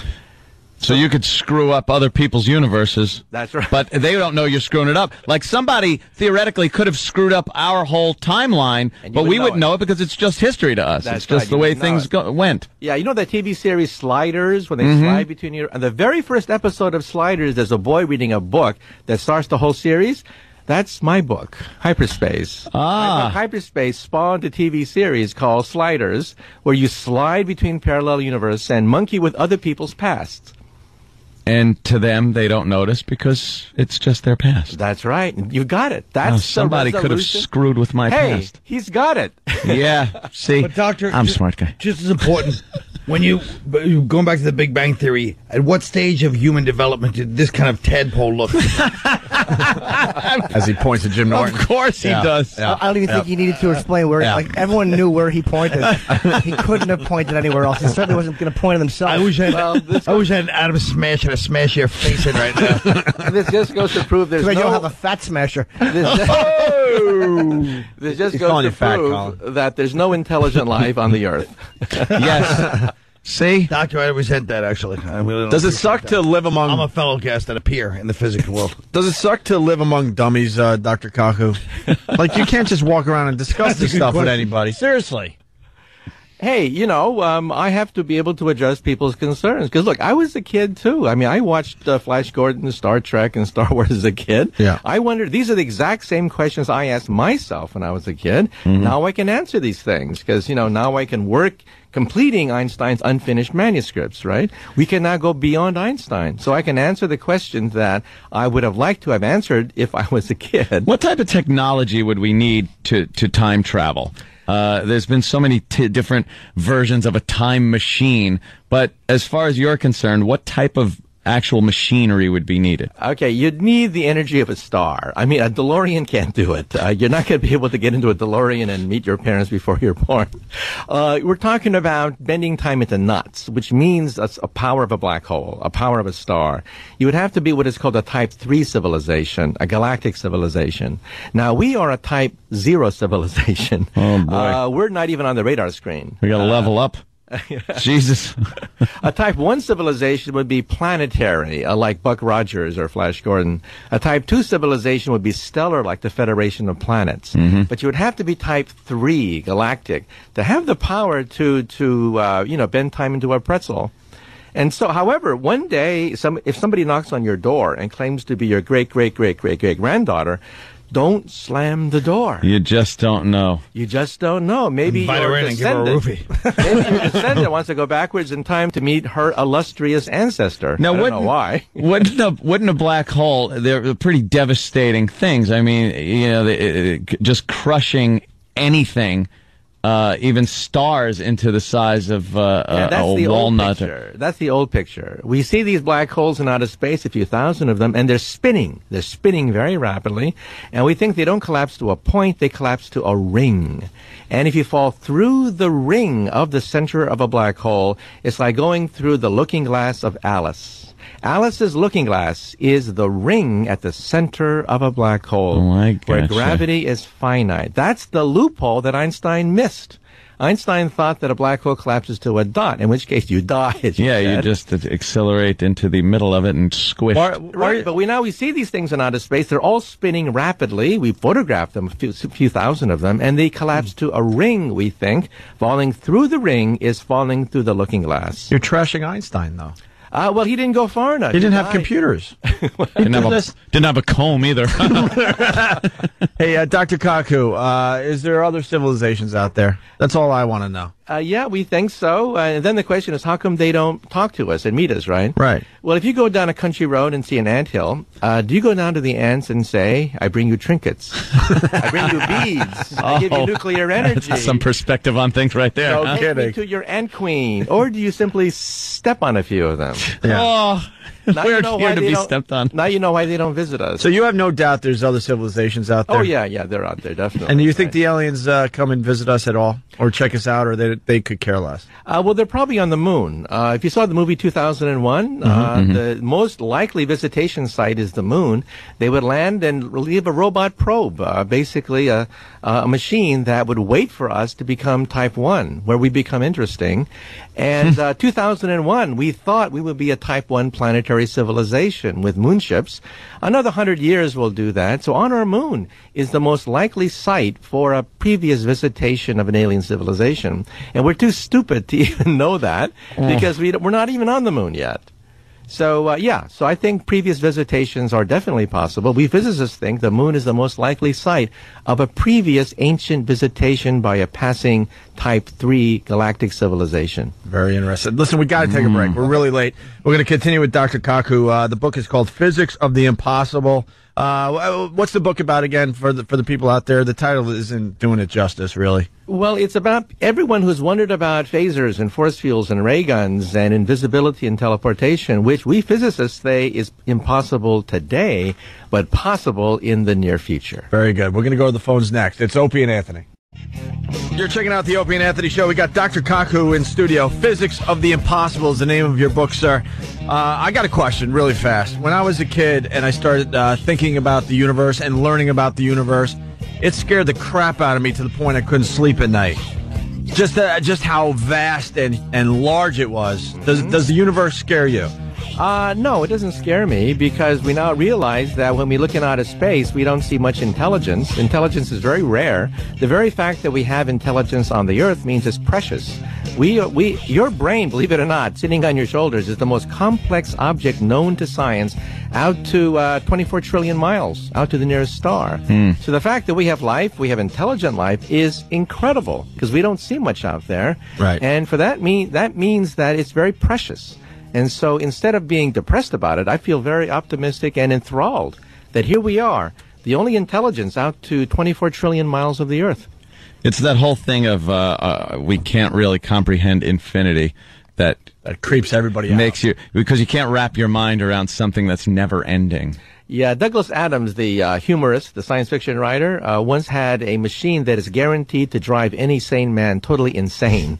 It's a box. You look at a picture. The picture is a picture of the entire universe with an arrow saying, "You are here." Guaranteed to drive any sane person totally insane. The universe is very big, but like I said, intelligence is very rare. We see no evidence. Believe me, you should see our listeners. I think we got one. We see no evidence of intelligent life in our solar system, and you have to go to the nearest star, Alpha Centauri, before there's a possibility of intelligent life. What about... How many, was that, like 4-point-something light years? Yeah, that's right, 4 light years. Look at that, Jimmy. What about... you got a gig there? Yeah. What about God, sir? How far is that door to door, Jimmy? Well, we have Charlton Heston here. Damn. Inside track. No, Einstein thought there were 2 types of God. First is the God of prayer and intervention, the God that parts the waters, the God that walks on water. He didn't necessarily believe in the God of intervention. He believed in a different kind of God. He believed in the God of Spinoza, the God of Leibniz, the God of harmony, beauty, elegance, simplicity, the lawgiver. That's the God that Einstein believed in, that the universe is too gorgeous, too beautiful to have been a random, chaotic event. So there had to be laws, there had to be simplicity and beauty, and that's what guides theoretical physicists. What guides us is beauty and simplicity in our equations. But who created God then? Well, we think that there is a multiverse of universes, that our universe was born perhaps budding off a parent universe, like soap bubbles budding off other soap bubbles, and we think that's eternal. This is called eternal inflation, and one of my friends that may actually win the Nobel Prize for coming up with this picture, it fits all the data from the satellites. Eternal inflation, universes budding off and sprouting from other universes all the time. You got a friend that's going to win the Nobel Peace Prize, and we got a friend that has a CD coming out tomorrow. So we're very... Bobby Kelly. You deal with planets, and our friend has small comedians orbiting around him. Yeah. We're in different places, sir. I have a question, too. Something, like they talk about the dark matter in the universe. That's right. We really don't know what makes up, 80% of the universe? We have no idea what it is. That's right. Dark energy makes up 73%, dark matter makes up 23%, and atoms only make up 4% of the universe. And we hope to produce dark matter in Geneva, Switzerland in 2 months. You probably saw the headlines in the New York Times. The atom smasher will eat up the Earth. Or on a placemat for Opie. New York Times. Which one is that? Anyway, is that the big paper that weighs a lot? Anyway, the atom smasher we're debuting in 2 months is not going to eat up the Earth, contrary to popular myth. We're not going to destroy the planet. We're not going to create a black hole that's going to eat up the Earth in Geneva. But how do you know for sure? People get very worried about because that. They're taking a bit of a chance, I'm thinking. No, because you guys are bored. These are microscopic subatomic black holes. You couldn't even light up a light bulb with these things. And so there's no danger. But we hope to produce dark matter with the atom smasher, starting this summer. So it's energy. Is it like a physical thing, like a ball you can hold, or is it just an energy? It's invisible energy. And it's predicted by string theory. String theory predicts dark matter, and string theory is what I do for a living. It's my day job. And string theory, we hope, will allow us to, quote, read the mind of God. This, we think, is the ultimate theory. Wow. The final theory, the theory of everything that eluded Einstein for the last 30 years of his life, and we think we have it.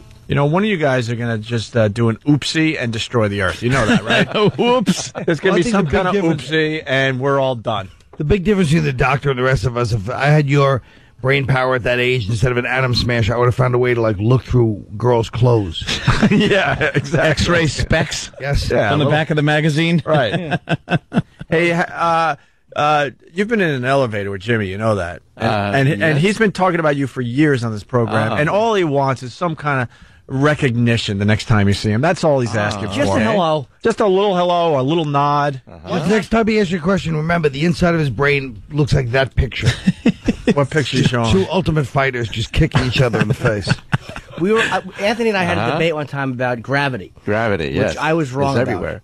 And about what made if a planet has to spin. I thought a planet had to spin. No, and I said it was mass. Of course, things that have more mass have more gravity, and Jimmy wouldn't listen to me. He thought it was the spinning motion that made gravity. I'm like, no. Well, you were right, and I of course I was. Dr. Cock on an elevator, and I asked him about that. And the look he gave me, you would think I would just said, "Hey, can I have a hug?"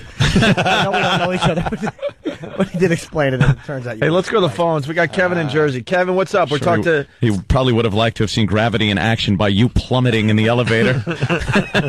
We're talking to Dr. Cock, whose book's called "Physics of the Impossible." Go ahead, Kevin. Yeah, I was just wondering if the good doctor could comment on some of the physics theories related to Lost. You ever watch Lost? No, but I understand that they have a time travel episode, right? Yeah, there's some kind of into a vortex and goes backwards in time. Well, like I said, we think that it is possible to go backwards in time. The catch is you have to be a very advanced civilization to do that, capable of manipulating stars, manipulating black holes. So you got to take your starship and whip it around the sun. And then you got to slow down real quick, and then you got to bring some whales back with you. And like in Star Trek 4, of course. They always use that one as a cop-out when they had to go back in time. Yeah. It's like, why not just solve every problem that way, Kirk? Yeah. It's like, we got to fight? Nah, let's just swing around the sun, and we'll get these Klingons when they're kids. Yeah. Or Superman 1, at the end of the movie, Superman goes around the Earth, and Lois Lane comes back. Yeah. That was really depressing, bringing back Lois Lane. Yeah, believe me, I'm sure it was for him, too. I thought they finally got rid of that character when she died in Superman 1. Oh, no, Superman has to bring her back. She was terrible. That's what happened to Margot Kidder. She wound up naked, crawling behind bushes a few years later. What a psycho she was. What a loon.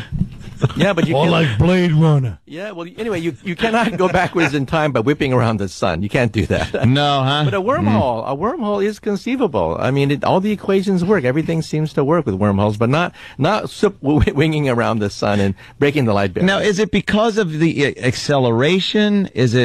You can't go faster than light. That's the problem. That seems to be the rule of thumb there. Why, though? Why?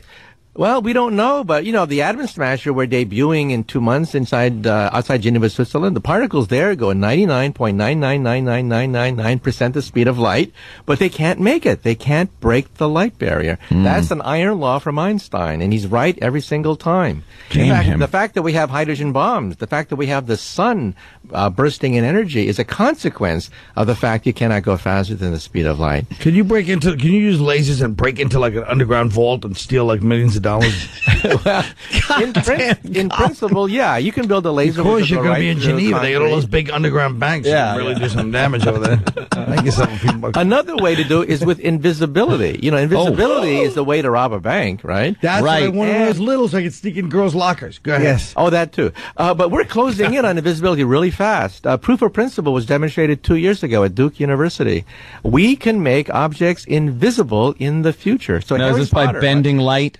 That's right. You wrap light around an object, so it reforms like a river going around a boulder, and an object becomes invisible. So I write about it in my book, Physics of the Impossible, that the proof of principle was demonstrated. And, of course, the Pentagon is funding it. It's almost like the Philadelphia experiment that they say never happened. The Pentagon is not stupid. They know the advantages of an invisible soldier, and they're pouring big bucks now into invisibility research. You could go up behind the enemy and poke him in the back and go, ha-ha.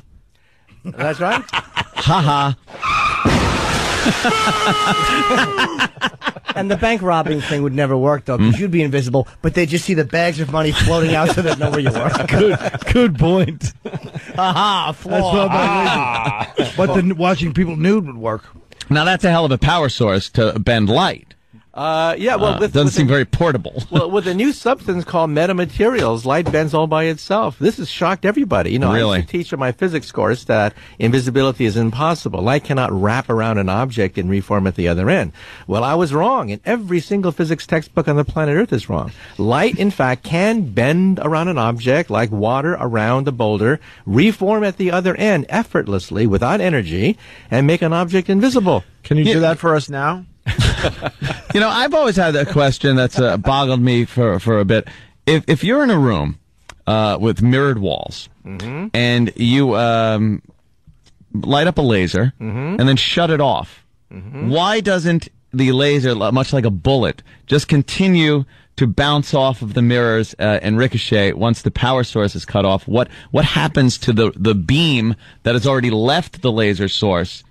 The reason is every time it hits a mirror, you lose about 0.1%, 0.5% of the energy. So after 100 reflections, you've lost a considerable amount of power. But in essence, then, there is a small moment where when you do shut the power, that beam is That's right. bouncing. It's just happening so quickly. It's dissipating so quickly that you can't see it, right? But yeah, you're absolutely right. You know, you have two mirrors back to back. You see an infinite sequence of yourself as light goes back and forth, right? And that's how Anthony solved the mystery of the timings at the Comac motor lodge. The mirror room, of course. Yeah, the answer. It wasn't a laser firing off either. I tell you, my friend. Wait, and how big was the object you made invisible? How big was the object that you made light go around? The object that was invisible is about 2 inches. It was made invisible under microwave radiation, like what you have in your oven. However, visible light was now shown to bend in the same way just a few months ago at Caltech and also in Germany. So this is rocking the world of physics. We can now conceive of Harry Potter's invisibility cloak, which we once thought violated the laws of physics. But proof of principle has been demonstrated now. Wow. You know what you're like? You're like every question you want to ask for science that you think of, you just like, okay, what about this? I know, it's like, hey. Did you guys crack homophobic jokes when Lance Bass went up in that rocket? Behind his back. Colin just... Hey, I like it, though. What's the coolest trick you could do? The coolest trick? You're a magician? Yeah. Well, he's one of the greatest minds in the world. He must have some neat bar tricks. Yeah, you're right. Well, we like to read people's minds. The magic tricks for telepathy, we understand. However, we think that real telepathy is also possible, not just the tricks that we sometimes amaze our friends with. At Brown University, they took a stroke victim who was paralyzed, put a chip in this paralyzed person's brain, connected the chip to a laptop, and in 3 hours... knows Bob Kelly. In 3 hours, the guy is playing video games, reading email. He's totally paralyzed. And doing lines with Chaz Palminteri. You can send email. And in the future, really, this is with stroke victims. In the future, even normal people will have a chip in their brain. Sure. And you'll surf the web by thinking about it. Just by thinking, you'll be able to access the entire internet. And this is coming. Proof of principle was demonstrated 2 years ago at Brown University. Direct interface now between the brain and a machine. First time in history. Not the quacks that are out there, but real interface between a human being and a laptop computer. It's always been a goal, I guess, to take that little bit of energy that the brain transmits out there and kind of harness it. And I know when I'd always try that. Me and my brother or sisters sit around, try to read each other's mind. It just never would pan out. Or try to move something with just brain power. Yeah. And it's very frustrating. Little matchstick and nothing. Can't do it. And it's also possible in another way. We can MRI scan the brain, and when you tell a lie, it takes more energy than to tell the truth. Because to tell a lie, you have to know the truth, the cover-up, and the consequence of the cover-up. Well, that takes a lot of energy that can be picked up with an MRI brain scan. With 98% accuracy. That'll scare Steve. Yes, I'm straight. I love women. Doctor, could you use some of those laser powers to fling this bad groutwork body around the room next time you come in? And, for the push him record, against the wall. Colin is pointing across the room at either me or Eric. I can't decide who it is. Well, at our university, we have a trillion-watt lasers. We have lasers. Trillion-watt lasers. Yeah, we can build those things, plow right through a concrete. Yeah, that'll get a little hot. Wow. But could you fling him? Could you bring him as an experiment for everybody? Just throw him around the room and smash him against the wall? Well, if we did that, he'd be toast. Literally toast.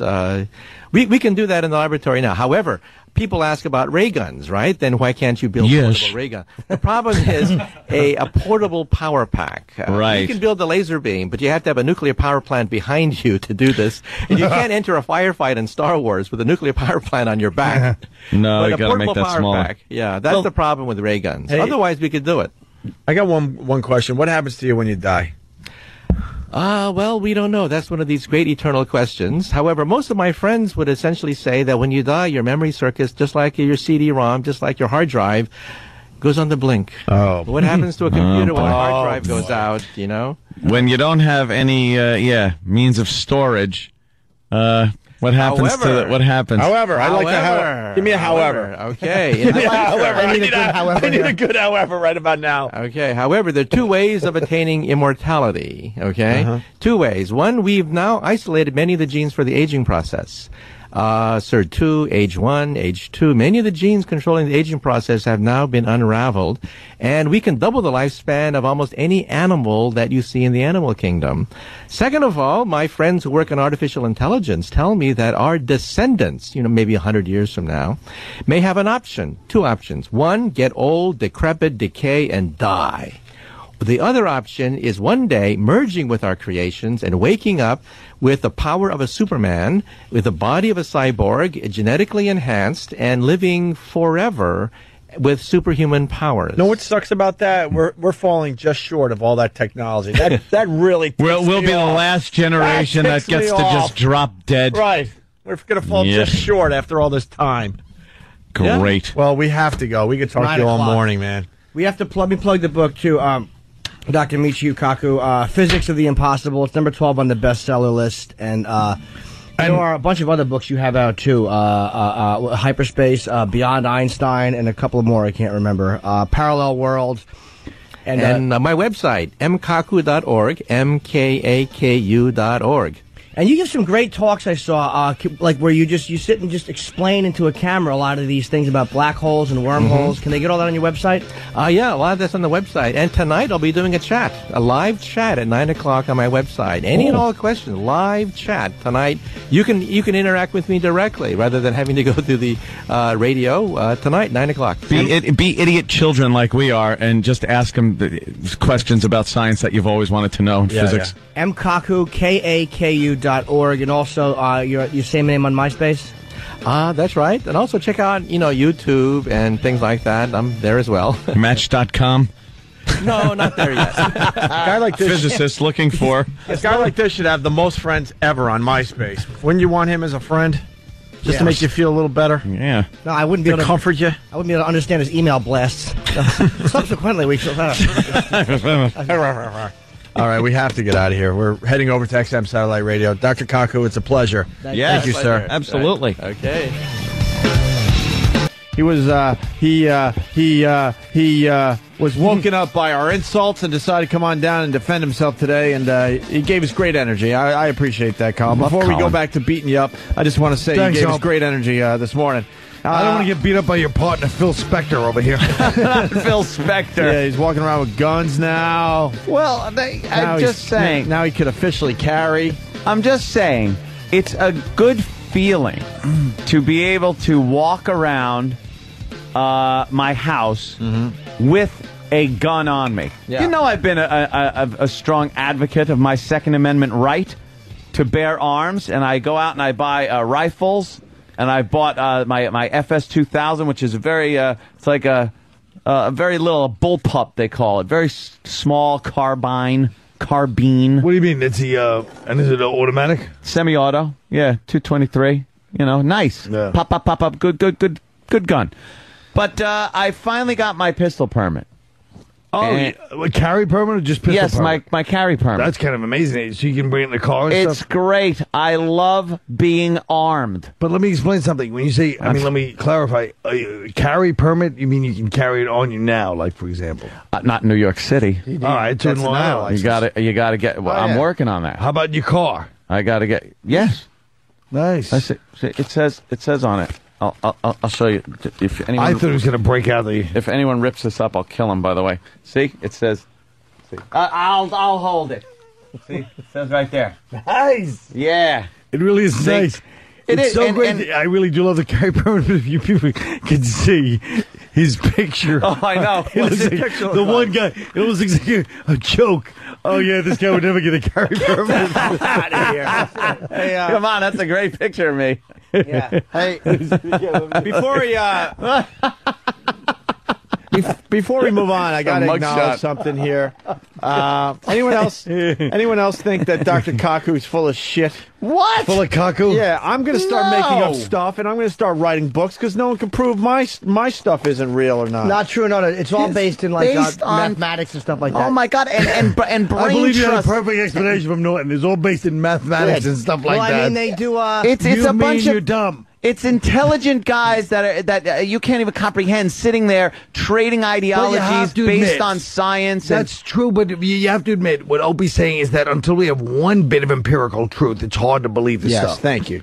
Thank you, Colin. You can't bend light. Do you understand? How do you know? I'm coming up with my own stuff. How do you know you can't bend light? Because I did an experiment in my house. I took a flashlight. That's right, man. They have bent light. Garbage can in front of it. They've shown light being bent by the gravity of planetary and I think suns. Opie and me both get a little suspicious when he started trashing Einstein.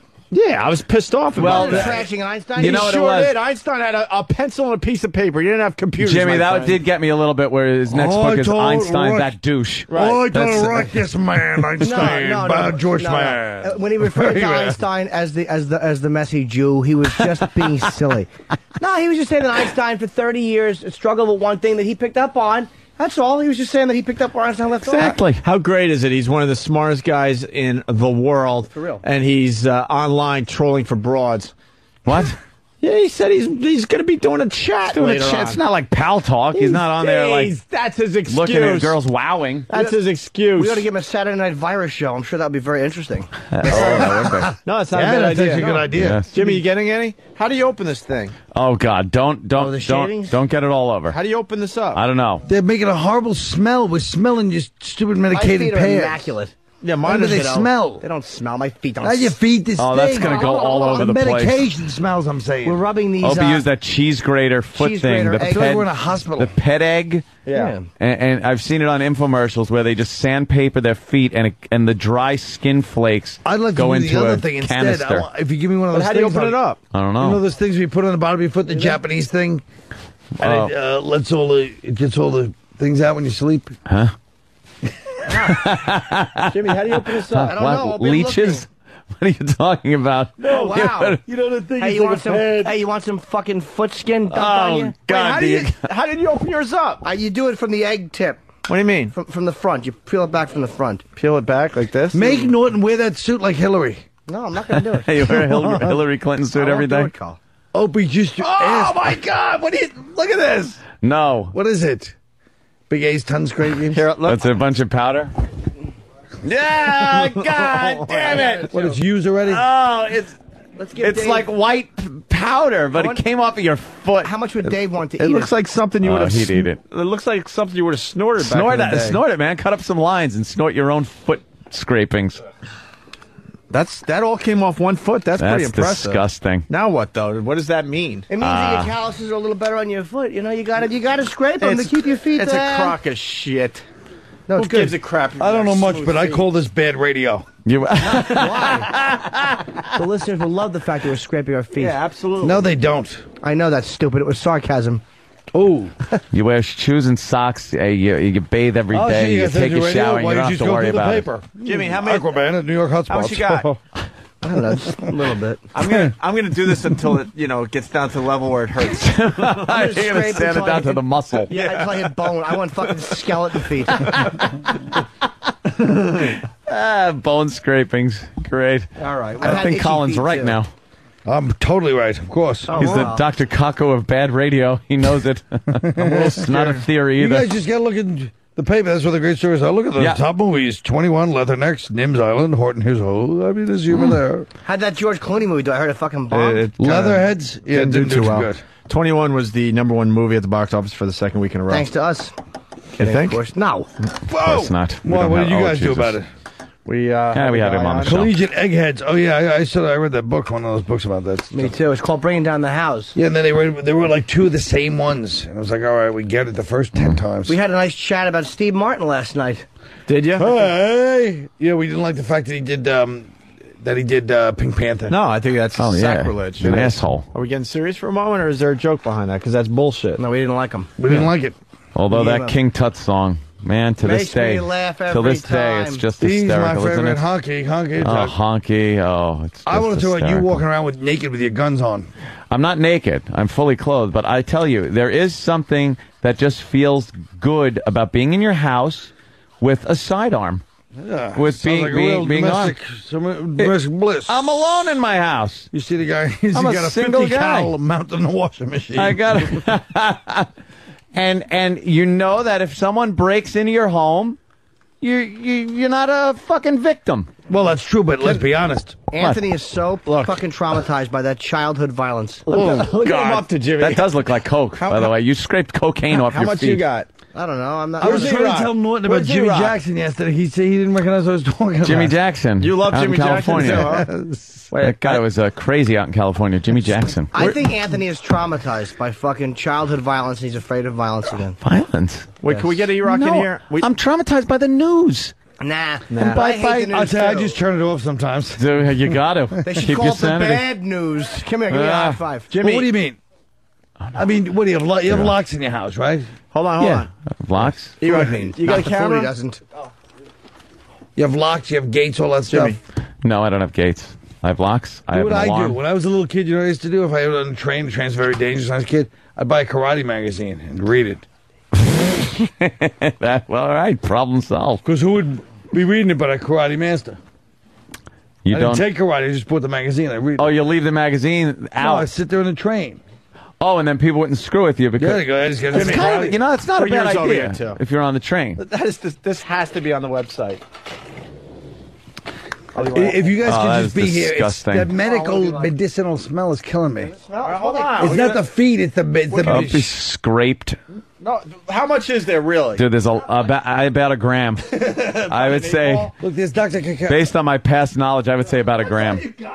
Wait, Dr. Cacao's on the commercial. Get closer. You're not going to be able to see it. You can't.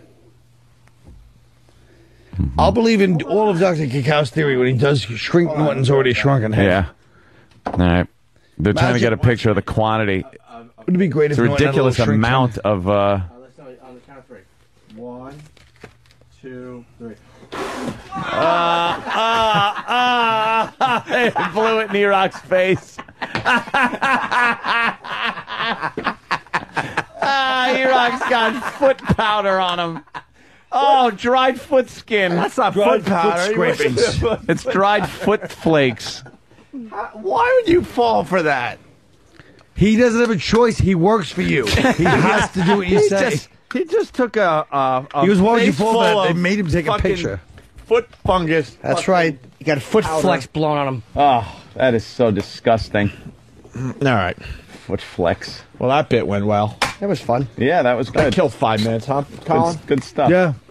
All right. Another 5 minutes before we die. I like when Opie goes, what happens after you die?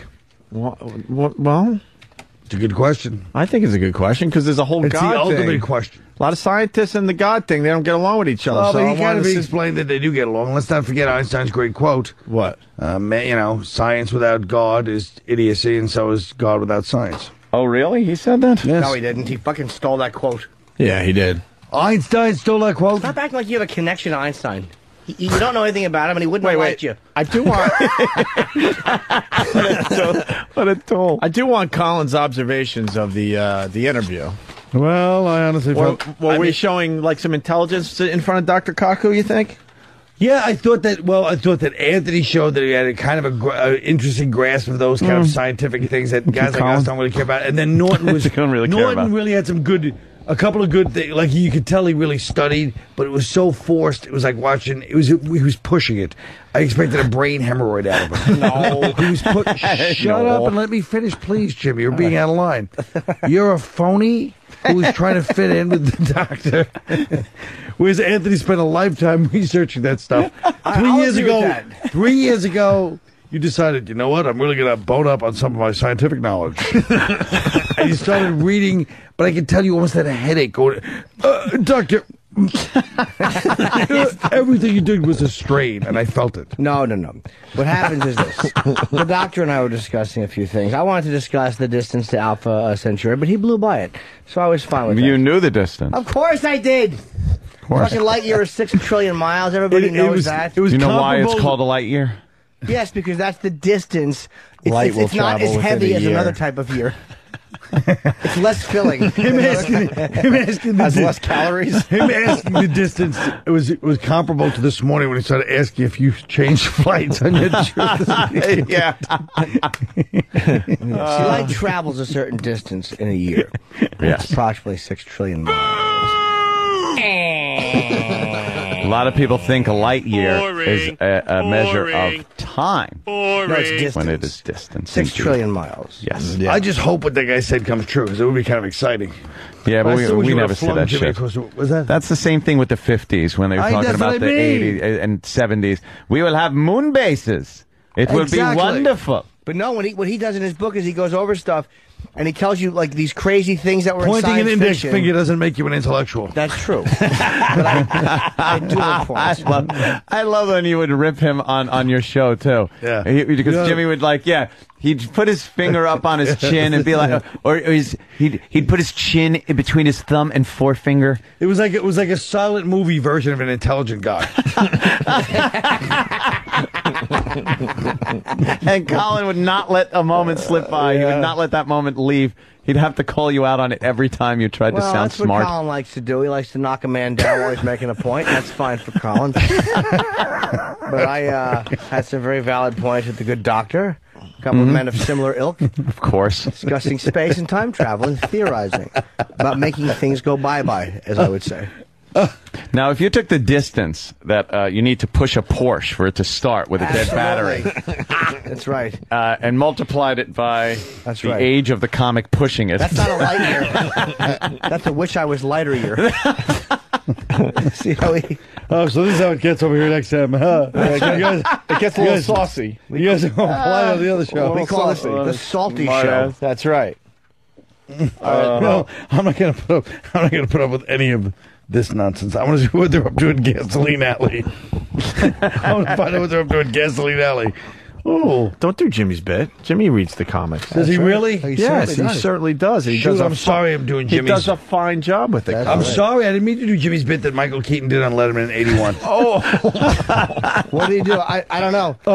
I didn't watch Letterman in 81. I wasn't doing stand-up back 85, whatever it was. I guess not, thief. Anyway. I never saw Michael Keaton do that. I'm not a big fan of his. What did he do on Letterman? Doesn't matter. You stole it, so it's yours now. Fucking LaGuardia. He stole it from LaGuardia. Yeah, Fiorello LaGuardia did it when they had the strike or something. Exactly. He'd read the funny papers. Hey, read the funny papers. Michael Keaton's a cunt, and he took the idea from me. We're getting called out on instant feedback. About what? Steve Martin writes, for guys that hate Steve Martin, thanks for stealing my light year joke out of Roxanne. Same as a regular year, just less calories. And then he writes hack. No one stole that joke. No one remembers. What line is this? When he said, what's a light year, my first joke was not as heavy as another year. And the only other place you can go with that's not, like, accurate is there. So it wasn't stolen, you fucking dummy. You son of a bitch. There's 2 angles you could go on. Yeah, ass. Hole. Well, there's that too. Now let me just pick my light heavy year. You could have gone for the light heavy year and done like a period joke. I did. Oh, period joke. Light heavy. Why would I go? I don't go I'm going there. That would be a lot of periods, Colin. Look at fucking Colin. We got a little story. We're going to start doing radio now. Let's try this on for size. Yes. South Australian police are monitoring a father and daughter who've revealed they are a couple and have a child together. John and Jenny Deeves were reunited 30 years after Mr. Deeves separated from Jenny's mother. They told 60 Minutes they fell in love and now have a daughter together. The couple said they knew it was wrong, but emotions took over. John and I are in this relationship as consenting adults, that we are not harming each other. Full house. Along with 9-month-old Celeste, Jenny has 2 other children aged 9 and 14 from previous relationships. She's a slut. So Not she's from a previous relationship. She said from previous relationships. You dirty cow. And now she's fucking her dad. Fucking dirty cow. She's fucking her own dad. That's disgusting. Their daughter has 2 heads and 4 arms. When you recognize your own smell, like... Ugh. Oh. I don't know. I don't know if your daughter has the same smell. Probably deep down there's a similar smell. You mean deep down? You're in bed having sex with your daughter. Smells You don't like know a at the point. fucking wallaby pouch. A filthy. Ugh. That's fucked up, huh? But that even the doctor was alluding to that. Remember, he kept saying people are going to come back and fuck themselves. Yeah, there's the Dr. Kaku. Yes. I gotta tell you, There it is. The finger's up. There it is. Dr. Steve texted me. Dr. Steve's a very bright guy. No, he's not. Is that Dr. Cacao? He puts fingers in guys' assholes for our enjoyment. You made him. Well, Dr. Steve? Yes, Dr. Steve is a very Yes, Dr. intelligent Steve, man. yes. But he said he almost got his degree in physics, but he said that Dr. Kaku said some suspect things. But I don't think he did. Like, you say, for Anything example, a suspect has almost got a degree in something? it's been proven for 20 years that tidal forces around a black hole will turn you into a string of atoms. Hardly Alice through the looking glass, as that clown said.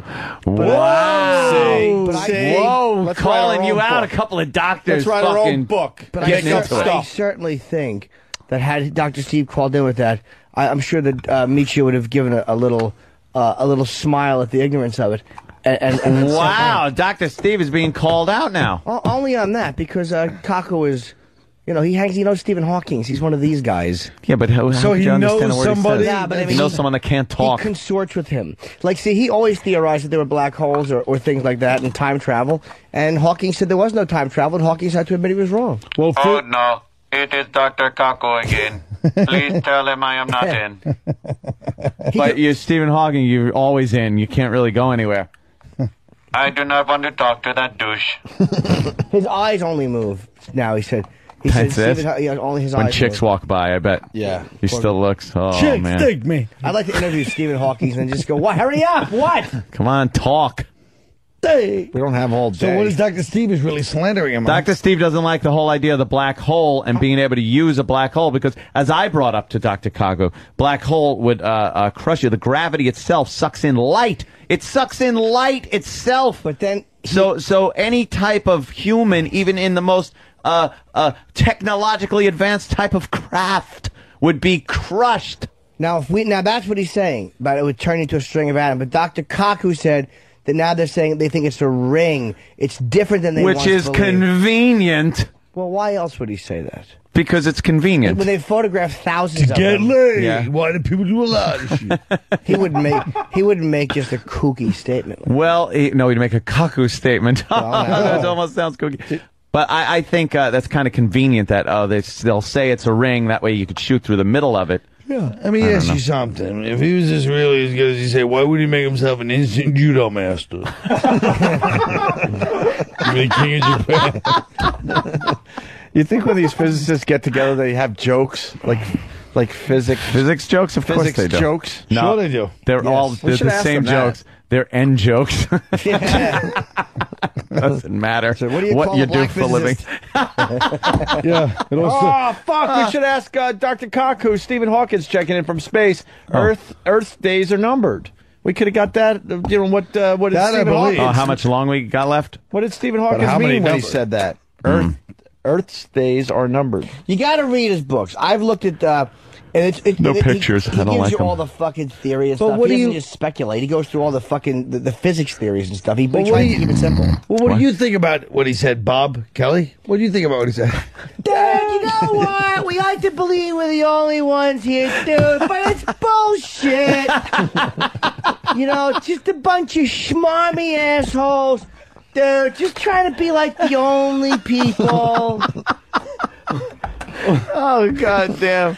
That is so dead on. You know what, Colin? You got a wooden puppet nose, Colin. All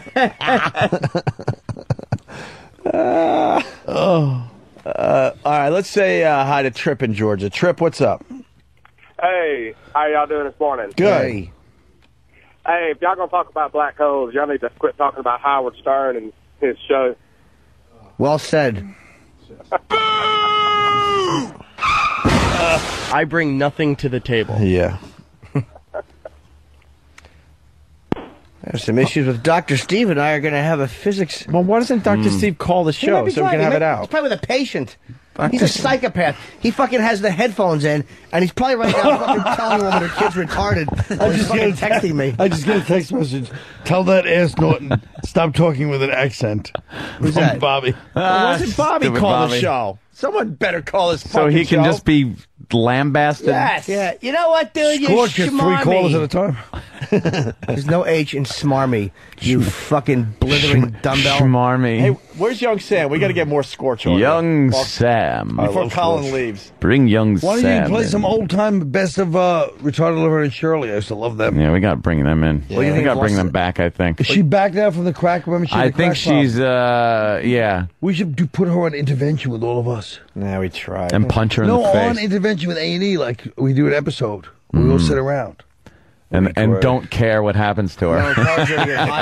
It's an intervention where the people that are intervening don't give one flying fuck. She runs out and we all like sit there. Yeah, who cares? You want to go with the counselor and you have to go to the... No. Okay. Look, Sam, whatever.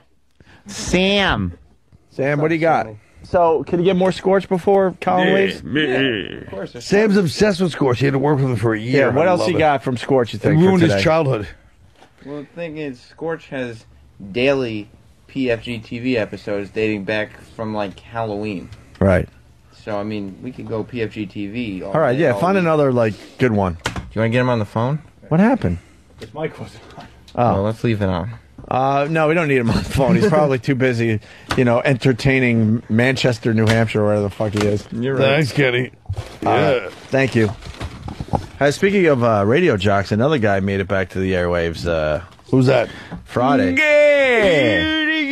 The Greaseman. Where we got him? Back in DC 101. The Greaseman Show. We stole Linger Longer from that guy. Linger Longer. I'm kind of ashamed to say it, but when I used to listen to Greaseman, I used to go, this guy's kind of clever. Oh, fuck. He'd do these little scenarios where he was maybe in law enforcement.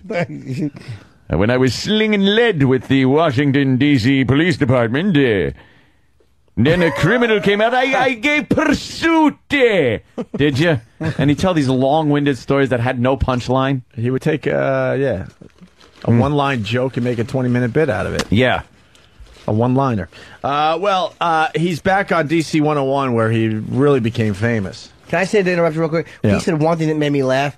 He was implying that his father, I forget, he was talking about how his father rubbed his dick under my nose like a fine cigar. I don't remember how he said it, but funny. It really made me laugh. Well, he got pulled off the radio. Ooh. When he did his famous, dragging him behind trucks thing? Yeah, and he said, no wonder they drag them behind trucks. Look. That was after what? Speaking of which, what? Zimbabwe border.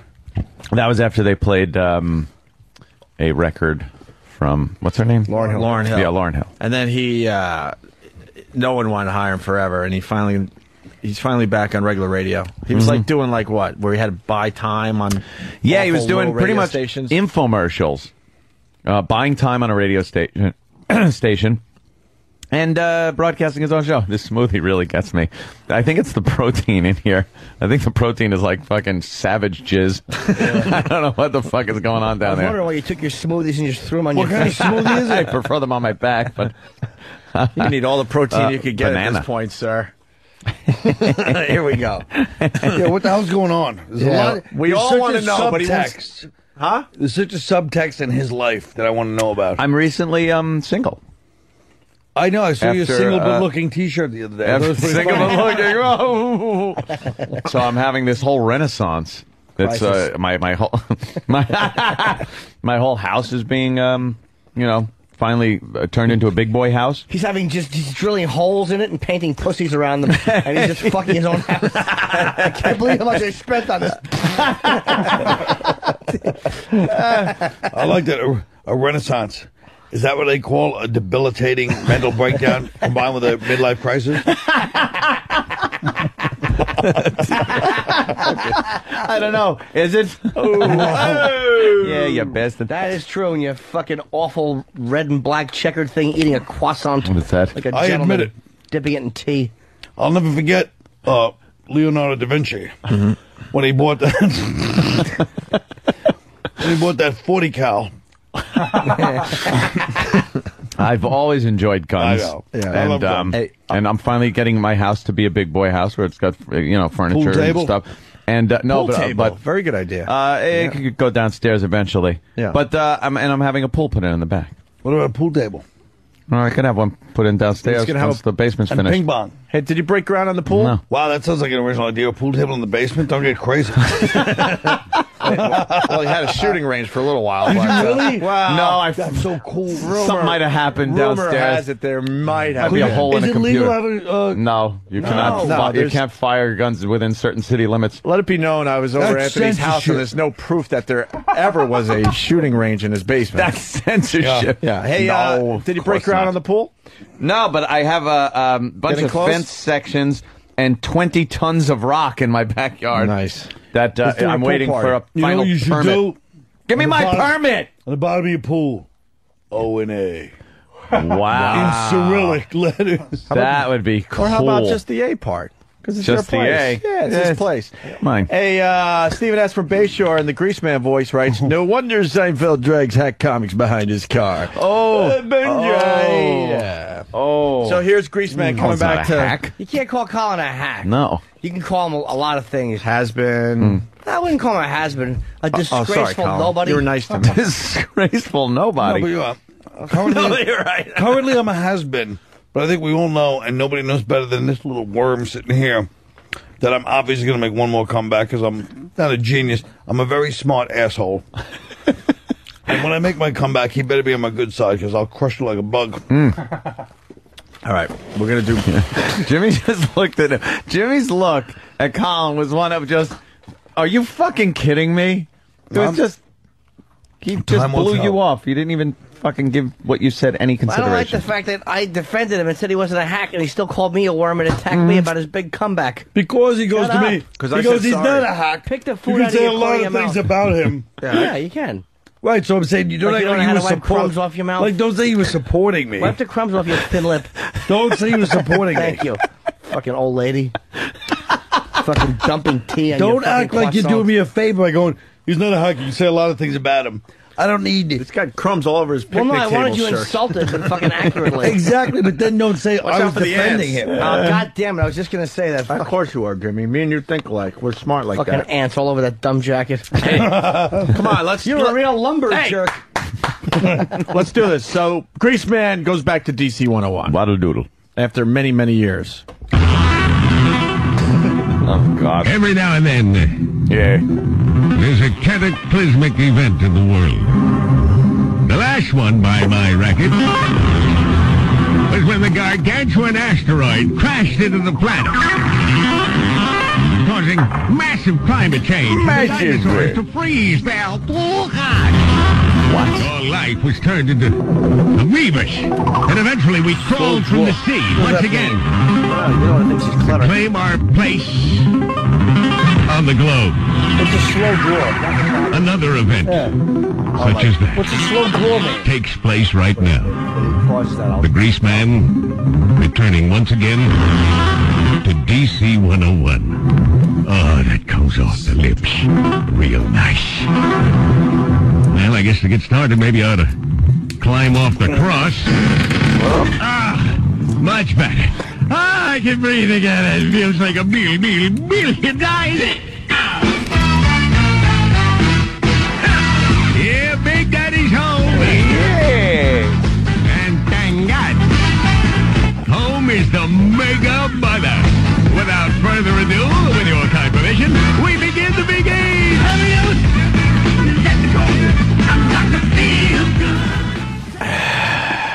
The Grease Man back on DC. Yes, Big Daddy. Big Daddy's back.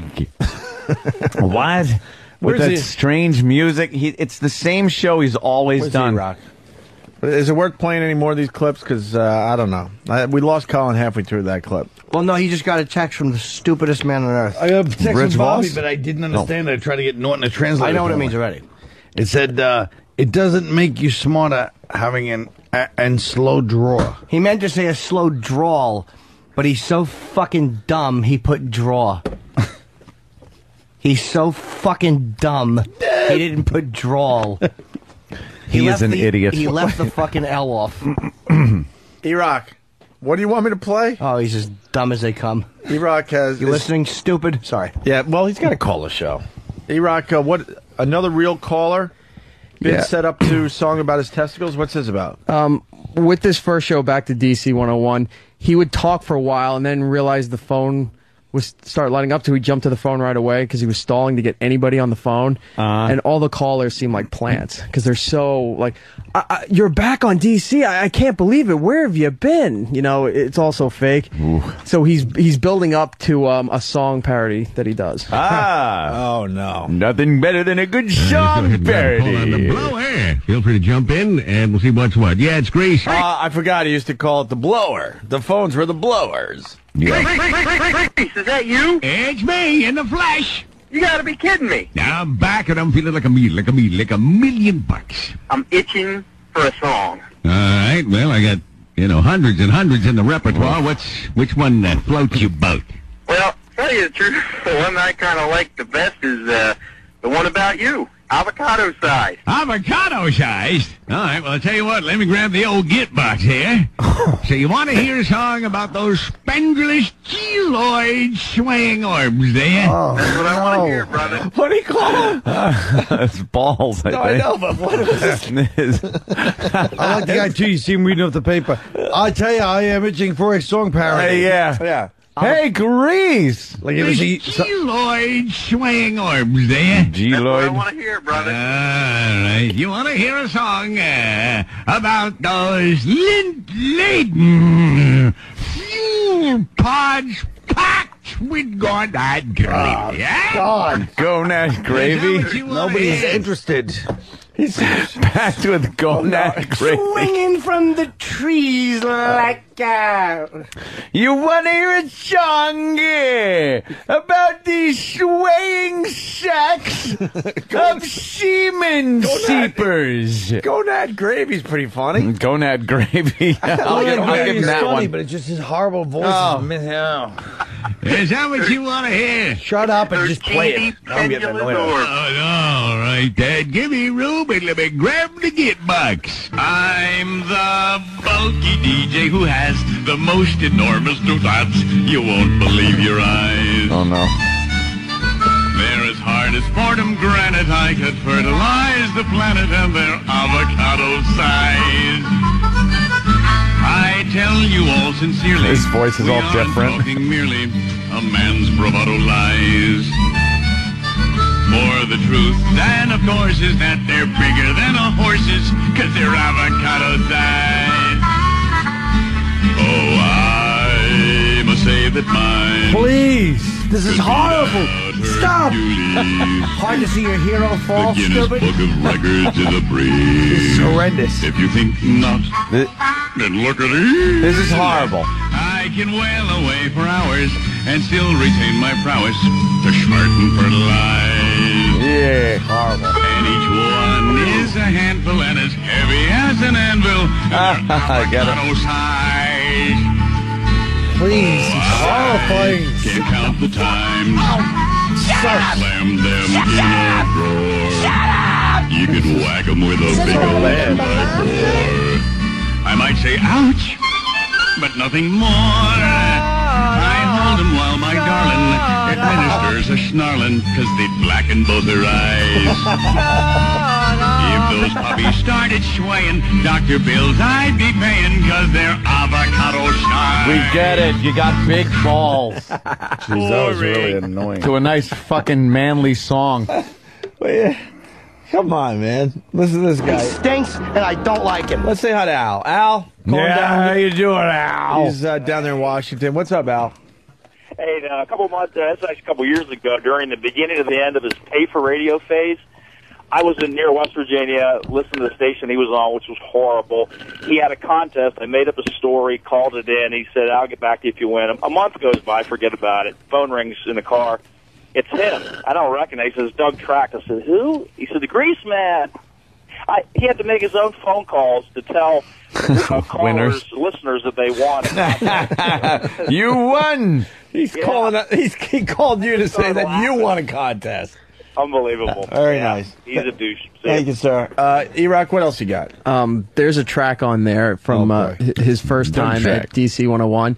It's somebody was in the studio videotaping him. He would end his show, and then the studio audience would be escorted to the program director's office to take a survey of what they thought of the radio program. Ooh. And then they would escort you to the lobby where you could buy his shirts and tapes.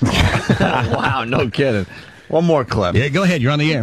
Yeah, glad to see you there, man. Hey, appreciate you coming back. How's Oscar doing? Oscar's fine. We'll hear from Oscar in a little while. So I'd like to have Oscar. I like that. You're going to hear from him. He's going to be Daddy in all his splendor. Oh, great. Yeah. We had a little bit of an incident with the poor guy. It was his birthday the other day, and he was running around, tickling ladies, giving squeezes that were inappropriate, licking the back of their neck. Somebody yelled at him, Oscar Greasefinelli, why don't you act your age? That's when I turned white and screamed, hey, he's 69! Oh, no! Oh, Greaseman. The Greaseman Show. Ugh. I hope that's who you have to go on in D.C. to plug your fucking gig. Fucking asshole. Grease. What did I do? But I like it. All right, enough of that. Let's say hi to Bob Kelly. Bobby. Hi, Bobby. Bobo. Bobo. Is Bob Kelly on the line? Bobby. Is there a Robert Kelly on the phone? On the blower. Bob Kelly? Dude. Bob? Dude. Bob? Dude. Bob? Dude. Bob? Don't be so schmarmy. He's being schmarmy. I don't know. I think we lost him. All right. So that's the Grease Man coming back. I have a feeling he'll be calling back. I hope the connection was perfect, and the reason you lost him is because the fucking car slammed into an abutment. And right now his fucking phone and arm are attached, but not to the rest of his body. His hand is holding that phone in the fucking ditch somewhere, while the rest of his body was propelled to the fucking windshield.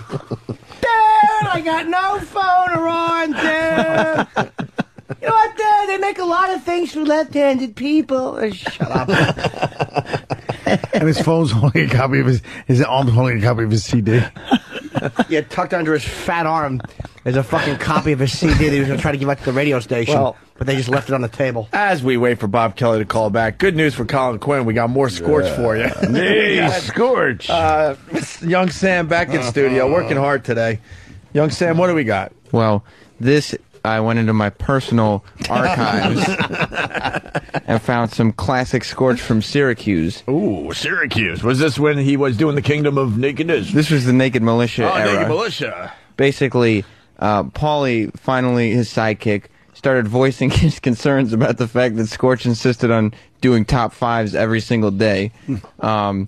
To which Scorch decided the best thing to do would be to do an on-air bit where he would challenge Paulie, and Paulie would have to come up with a top 5 list, and then Scorch would come up with a top 5 list, and then we'd see whose is better. So I thought I'd bring him in, and then we could see whose is better. Wow, this is good. This is unbelievable. We can participate in this then. Yeah. Good.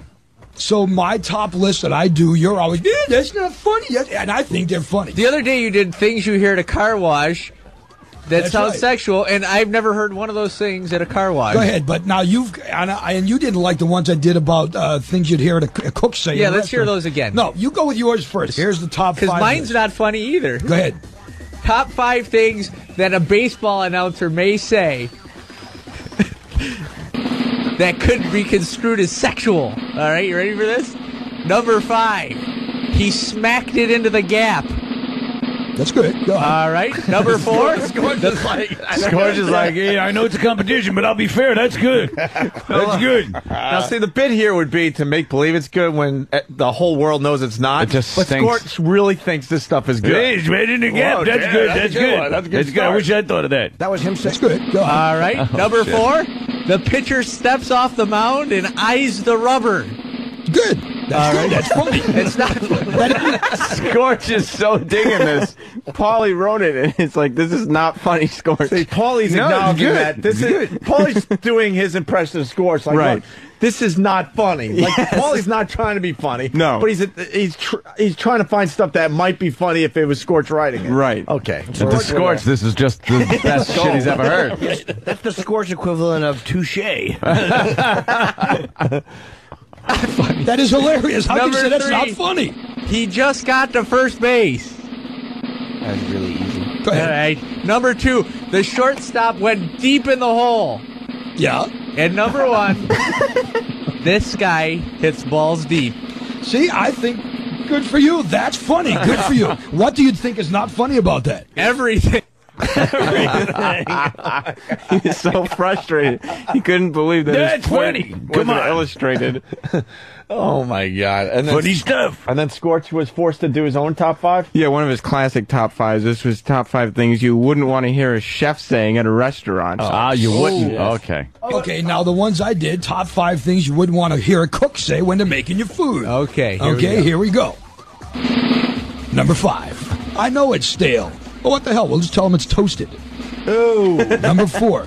You got all the dust off of that, didn't you? Oh. Number true, 3. True. The sink is clogged. Just wash them in the toilet. Oh. He can't be serious. He's right, though. Wow. He's right. Those are not things you want to hear. Zingers.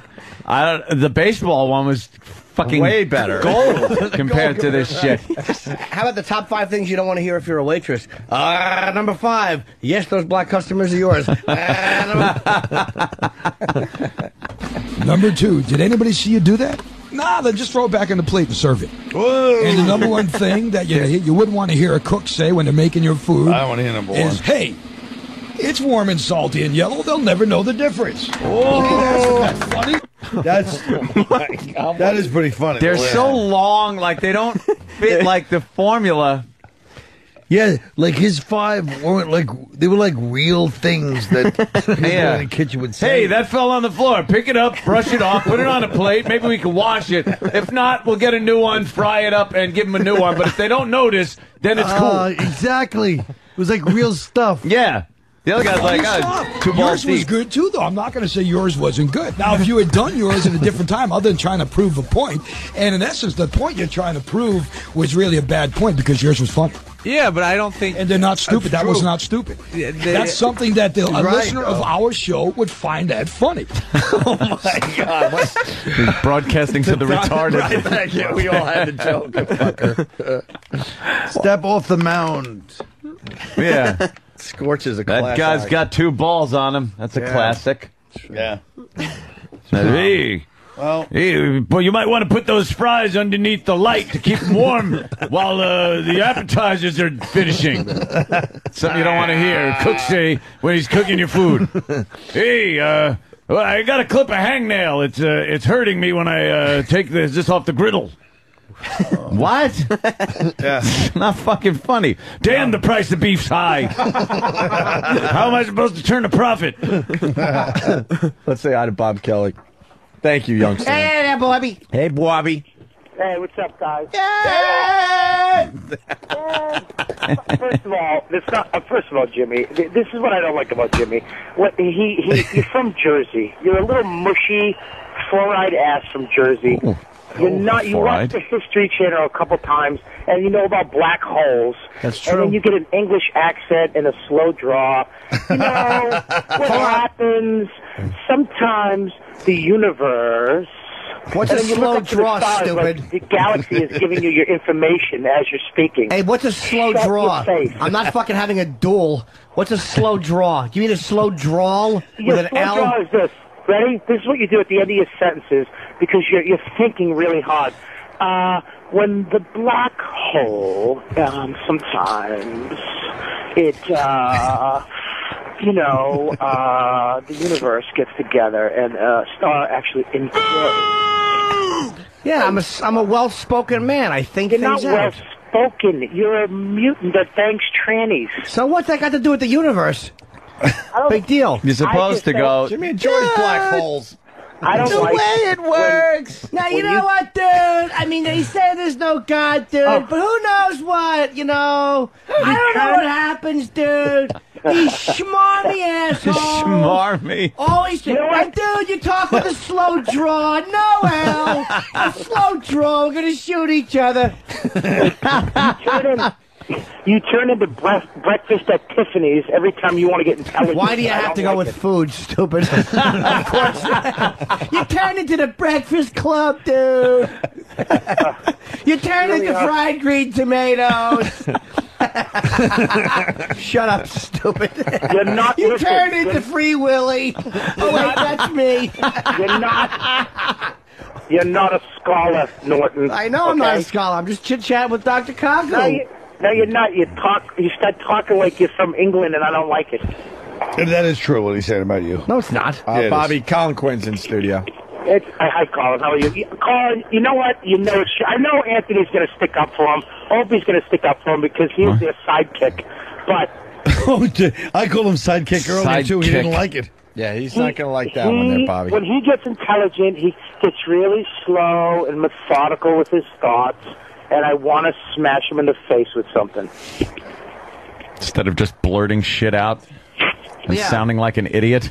But he's got a point that Norton does tend to do an impression of an intelligent person when he talks to intelligent people. Thank you for making that funny, Colin. I appreciate that.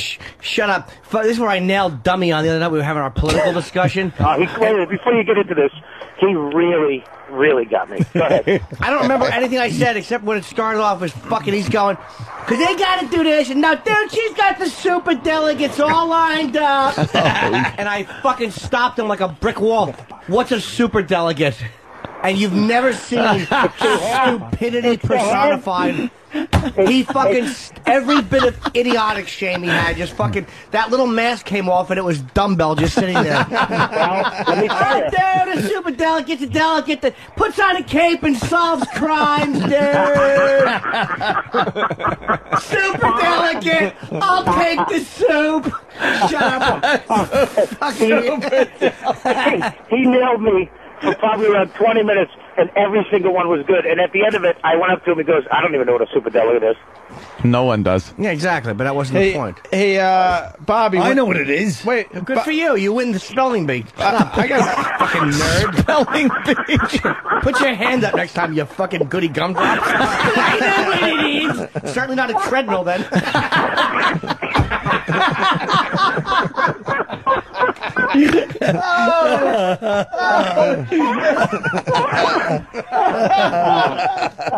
Sorry, I dragged you into this. Fucking That was a good one. Hey, Bobby. Yes, sir. Your CD, Just a Tip, comes out tomorrow. The CD and the DVD. And I was looking at my copy yesterday, and it looks like you almost forgot to thank us, huh? No, are you out of your mind? We're like the second to last thank you. Oh, God. You know what I was going to put in the thank yous? I was just going to write, I know you're looking for your name, Needy. It's not here. That would be funny. That's what I was going to put. That would be hilarious. That's true. Yeah, we're way down in the thank yous. I'm not happy about that. Is Dane first? No, that's not Dane first. He went with his wife. All right, well, Dawn and his family, that's understandable. But I'm saying as far as people that are not that close to him. Make Obi. Make Bobby read the thank you list. You know what, let me see. It's just a tip. I talked to all my friends about this CD ad nauseum. Who did you thank? Yeah. Who did you thank on there? Dude, you know what? Hold on, dude. I want to say thank you. This son of a bitch wrote a blog, put it into a book, and pushed it every day on the air, and he's giving me shit. That's right. Holy shit. How ironic, a blog doesn't like the blog. I compiled all my things together of things that happened to my friends and made it into a book. That's right. My wife, Dawn, thanks for all the material and loving me for the hunk of crap I really am. Calby and Diva for eating my boogers. Mom, Larry, Kara, Andrew, Kristen, and the Denali and Weatherby clans. Keep going. Matt Frost, a.k.a. Frosty, Brian Billig, a.k.a. Brian Billig. See, I want to put a little joke there, but also known as, but make the same name. There, people will laugh, they'll get it. And Paradigm, the agency that sent me on one audition. Shut your mouth. I went on 2. And one of the Oh my God. The O&A reality show. Thurleen, Adam, Jenny, and Jody. Thanks for being a part of my team. It doesn't say team. Yes, thanks for being a part of my team. My team. Hold on. Oh, you should have said, and thanks, Orca and Willie, for being a part of my species.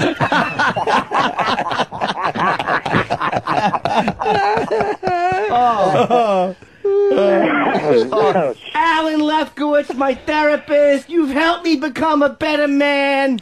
And what? That's right. You really got to go for the fucking jugular. Bob, I'm only reading. I'm only reading what you wrote. I'm not making. At least I gave thanks to the people that helped me. You didn't even give your friends a fucking copy of your book, and you put our lives in it. It's true. I had to beg. I had to shame him to get a copy of that book, and I wrote the fucking forward. No, I'll tell you why. I had to shame him. I'll tell you why. Shut up. We'll tell you why. You're a selfish cocksucker. No, I was happy. I was happy to give copies. Fuck you. No. Fuck you, Norton. I'll tell you why. We know why. You cocksucker. We know why. You motherfucker. You're a selfish asshole. Not You at all. shithead. I was actually embarrassed to walk up and go, here's my book, to be honest. Really? Yeah. Yes. Don't you understand what it was? It was self-esteem. I was He's a embarrassed. humble guy. Fuck off. Do you really think that this is going to divert me from finishing these fucking thank yous? Yeah, keep going with the thank yous. You Let me eventually get tossed. Colin, let me just read them for a second. Because you're looking at the other part. No, I just want to look under and the Bobby- inside flap to see open Bobby, very hurtful that you actually thanked other radio guys before us. Yeah. Whoa! Oh, Who do you think? yeah. Yeah. Oh, wait, hold on. Ron and Fizz. Here comes Nick DiPaolo, everyone. Hold on, I'll look at this part. There you go. Oh, You can look shit. at the rest of that. He just ripped it in half. Well, I'm looking at this part.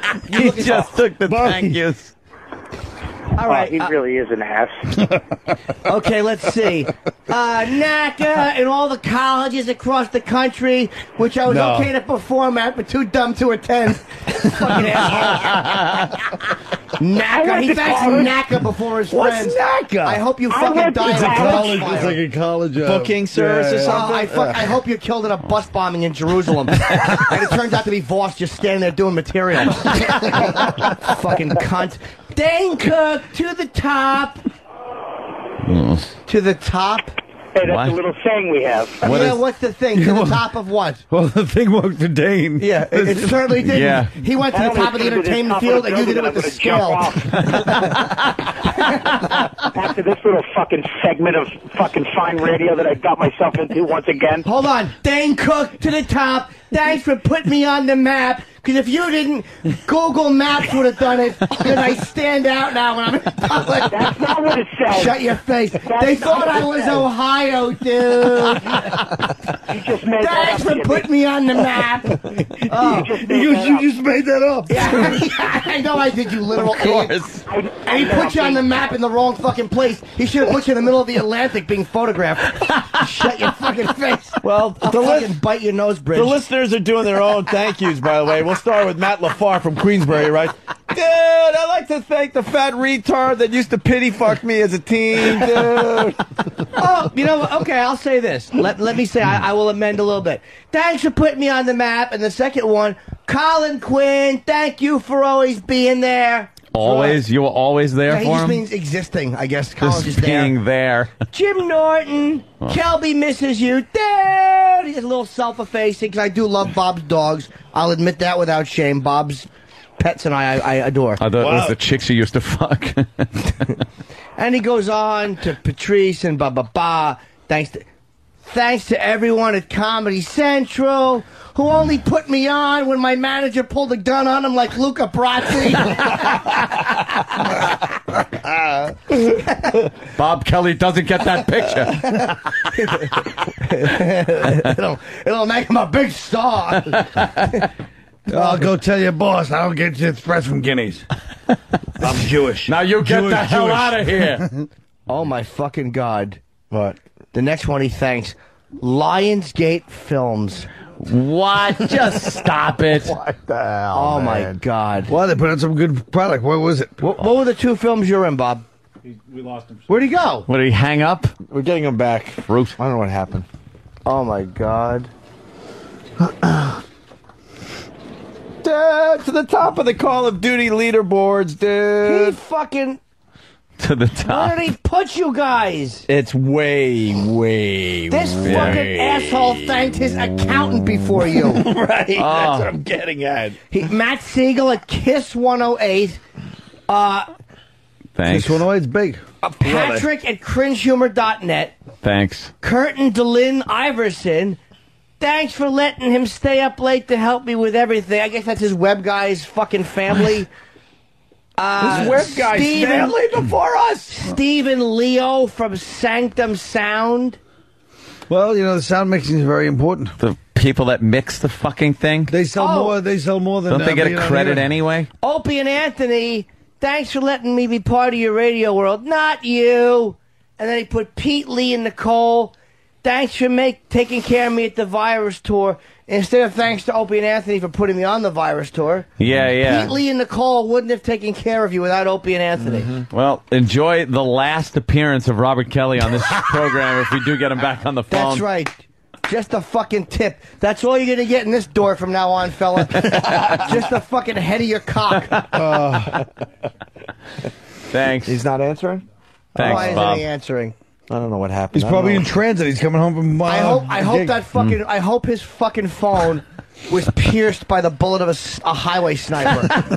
I hope a fucking highway sniper just shot through the back of the cab and the phone went through his hand, his phone, and right into his fat cheek, and it's embedded in his cheek right now. Girl, I can't talk because there's a bullet in my face. A shot in the cheek, man. Hold my hand. I talk like Keith the Sullivan in that movie. I sound smarmy. Keith Sutherland got shot in. Runaway, I think. What was it? No, I know what you're talking about. Well, we're trying to run away with something like that. This does have. Reese Witherspoon. I will say this about Bob's dumb CD. It does have a CD and a DVD in it. Yeah. And you can get it starting tomorrow. Yeah. So I think you should support Robert Kelly financially. I would suggest going out and purchasing this because it's fucking over for him now. Yeah, so you might want to. He's got a wife and fucking house to take care of. Yeah. So try to help make this fucking last CD he'll ever do. Well, the other jocks that he named on there, I'm sure they'll put him on as much and let him get as much freedom as he has on this program. Eric and Kathy in Chicago.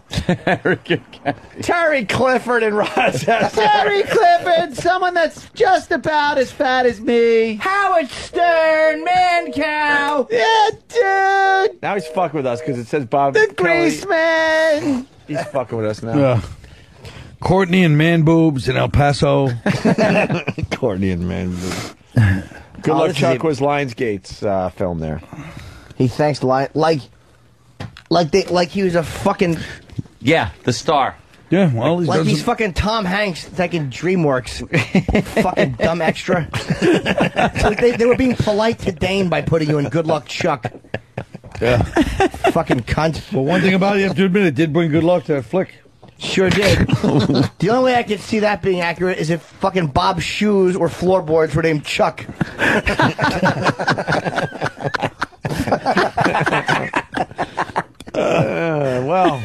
I hope he's fucking scalded in the fucking brush fire. A good fucking, a good one that just fucking, good, bro. just the beginning of his face is fucking burned and scarred. That's really like from the bridge of his nose to his chin is horribly disfigured, and the rest of it looks normal.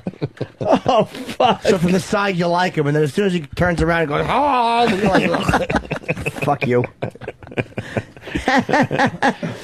Why were we so down in the thank yous? I don't know. What do you think, Ann? I noticed it too. Yeah. I think we were an afterthought. You absolutely. We were an afterthought. Yeah. That's what happened. If you thought of us right away, we'd have been much further up. Can I see the track titles? You, Anthony Afterbirth. Just a tip. Bob Kelly sees. Where's the copy? Colin. You got all the copy. He ripped it in half. We're all fighting No, over we can it. still look at the titles of the bits. No, you can't. I know we're all fighting over it. All right. Remember, producer for a day. You want to be? You should be producer for the day, though. I'm going to do that for one day. All right, what do you got, there, Jimmy? I'll give you the track names. I'm sure they're very I feel like funny. this is Norton's last day on Earth. Why? He's just because he's like half stomach. Like I read the track names. It's like, Well, I happen to have a fucking. You're like Lenny Bruce. I have a fucking pinched neck. I know, a pinched nerve. A pinched nerve, and I've been up for 20. I have not slept. But let's be correct. You have a pinch. You know what? You have no neck and a pinched nerve. And you have 6. All right. Oh. How about loaning me one? Fucking quiet old hungry frog neck. Trying to fucking read track titles. Go right ahead. I want to lick your back and get stoned. Shut up. Fucking. He got you pretty good there, Colin. I certainly did. I'm kind of being the ref here. I think you're That was behind damn a little good. bit. You're a little behind right now. Oh, fucking number 1. Yeah, he's kind of on fire today. Number 1 is Vegas. Number 2, asking girl to marry me. Aw. Number 3, naked just socks, but he spells it S-O-X. And it wasn't done to be ironic. He just doesn't realize that CKS is how you spell it. And on the back, he's actually naked holding a sign with socks. So that kind of ties into the back cover. And then the next track is She Knows Nothing About My Penis. That's kind of a long title. Sure is. Being Chunky, which I guess was written fucking 8 hand sizes ago. And fucking, I guess morbid obesity didn't fit on the back. I told you he was on fire today. When it comes to smashing Bobby, does Jimmy have it? Number 6 is Nickelodeon Award. Number 7 is Food of My Drug of Choice. Is my drug of choice. Trying to play the addiction fucking card. Yeah. Number 8 is... today is 18 years, 4 months, and 6 days. I tell you, I want to fucking shove Vicodin down his Jew throat. Fuck Voss. The way he tries to be dramatic. I have to tell you people something. I joke around a lot on stage, but today is 19 years, 4 months, and 6 days. But this is the way he says it. This is why he should be fucking brained with a block of hash. Because he says, it's been 21 years, 9 months, and 2 days without a drink or a drug in my body. Yeah, how long's it been since there's been fucking spittle on your shirt? He talks like Roger Ebert. You fucking mouth cancer shithead. Got a fucking drool bag. And the sad part is everybody is compelled to applaud. Oh, the applause, the phony fucking applause. No one gives a shit. Do you think I give a flying fuck about any accomplishment the comic makes on stage aside from making me fucking laugh? Yeah, that is so pompous and self-centered. But people to fall think for it. That anything that comic says, I don't have a relationship with the fucking asshole up there. Well, but be fair. Do you want him to rely on his humor? He's trying to make a living. 19 years. Opie, I want Norton to wear that damn outfit. That would be a good one. The Hillary outfit? I want to wear a Hillary outfit every day next week. That would be She has a lot of outfits. Look, can you imagine him in that outfit? That would be really adorable. I will pay for them. You buy them, I'll wear them. Really? Of course. All right. Yeah. Why wouldn't I? Money, Colin? Now, is that it there, Jimmy? No, this is just more. a tip. Oh, Bob Kelly's new CD/DVD coming up tomorrow. No, track number 10. All right. Track number 8 is Fat Snake. Track number 9 is Restaurants. You see the theme here? Yeah, big theme to run through this whole. It's just a tip. That was the question. That was the answer to what part of you fits through the door. Fucking I'm sick of you, Bob. Fucking number 10, I like fat chicks. Which he doesn't. His chick is hot. She's not fat. She has a great body. He doesn't like fat chicks. No. That was called what I would want people to say if I was a woman. Number 11, Living with Girl. Number 12, Dude with Sword. As opposed to How Did You Get That Injury, Bob? Which would be Dude with Harpoon.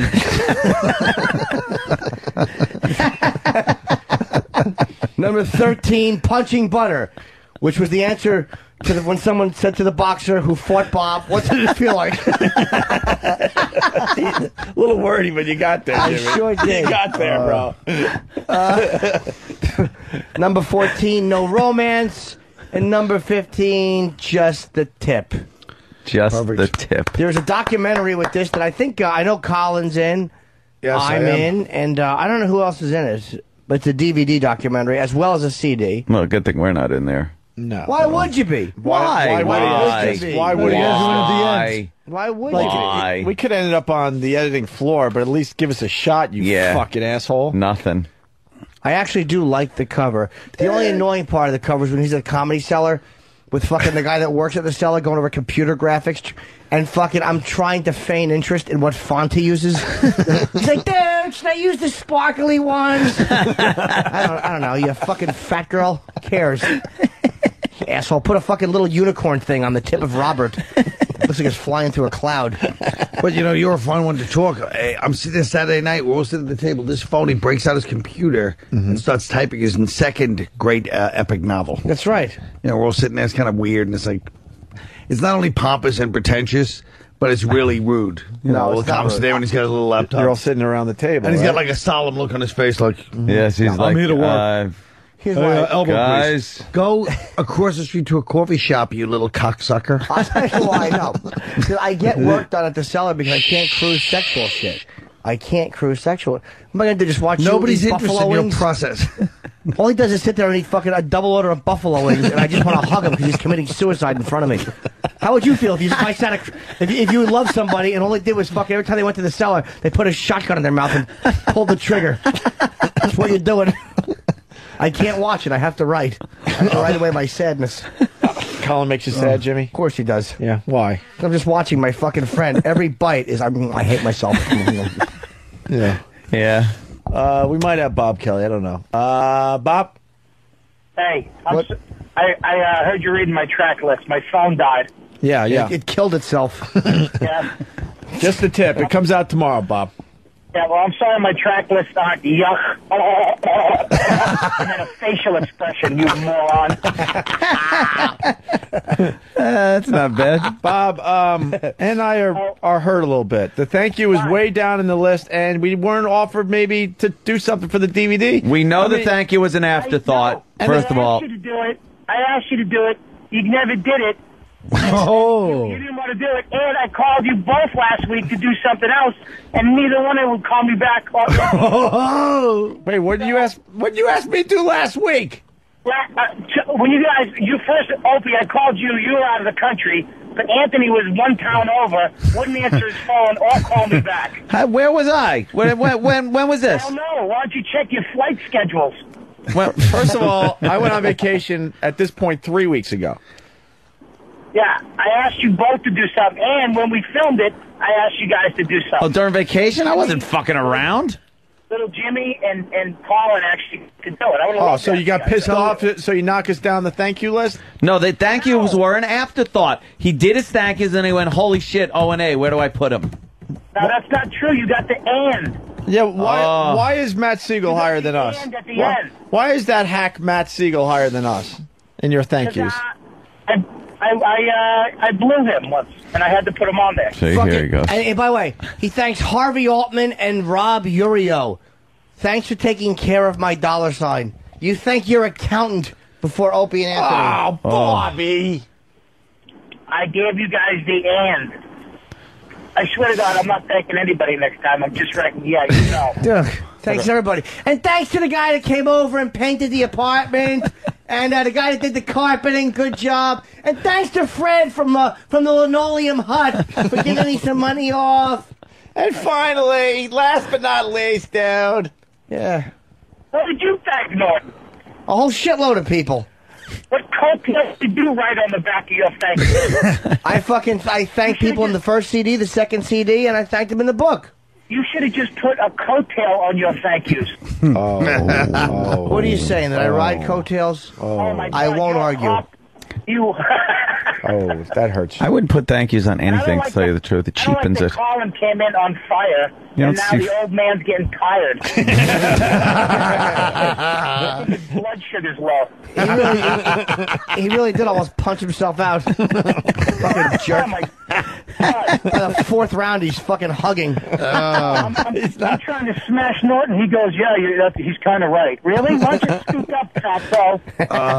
I got him a couple of times since then. I'm sorry. I'm on, Colin, you're good for about 2.5 hours at this point, but you're in training. You get back up to the 5-hour radio show. I really again. will.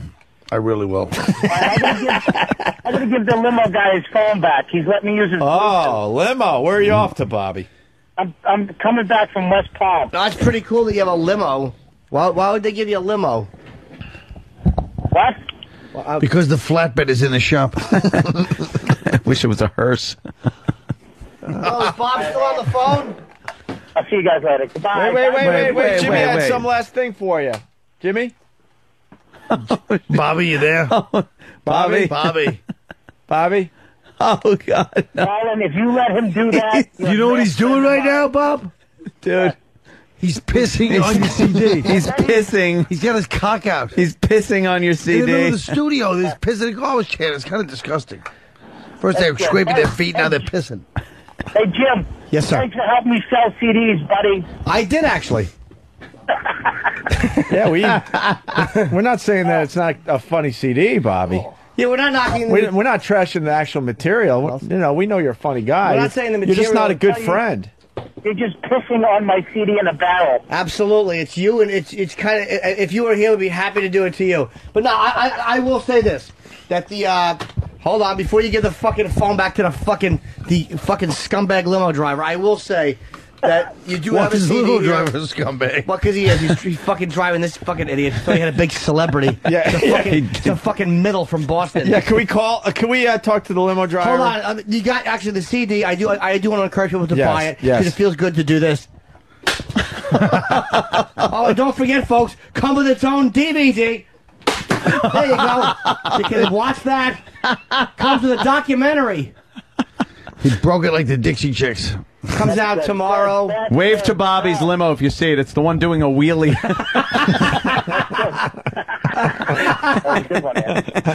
That was a good one. Does anyone have a broom so we can sweep up Bob Kelly's latest project? Yeah, that's good. Thanks a lot.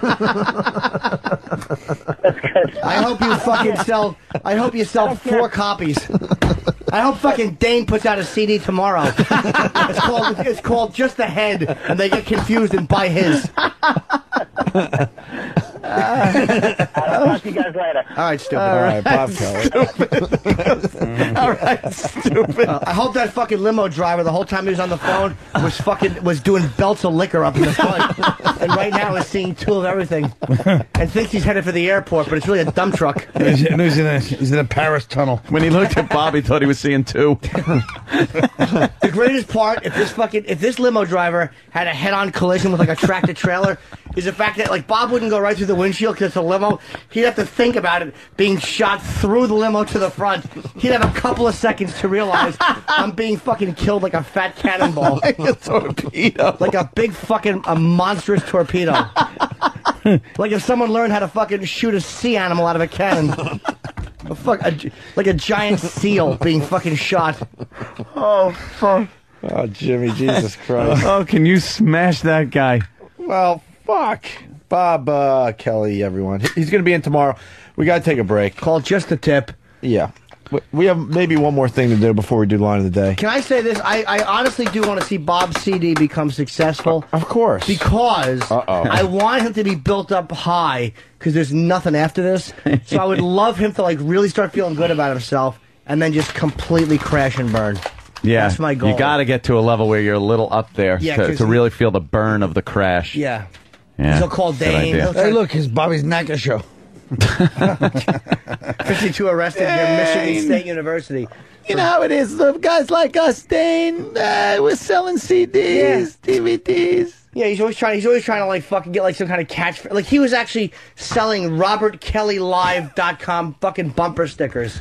Who wants that fucking garbage on their car? I don't even want that on my computer.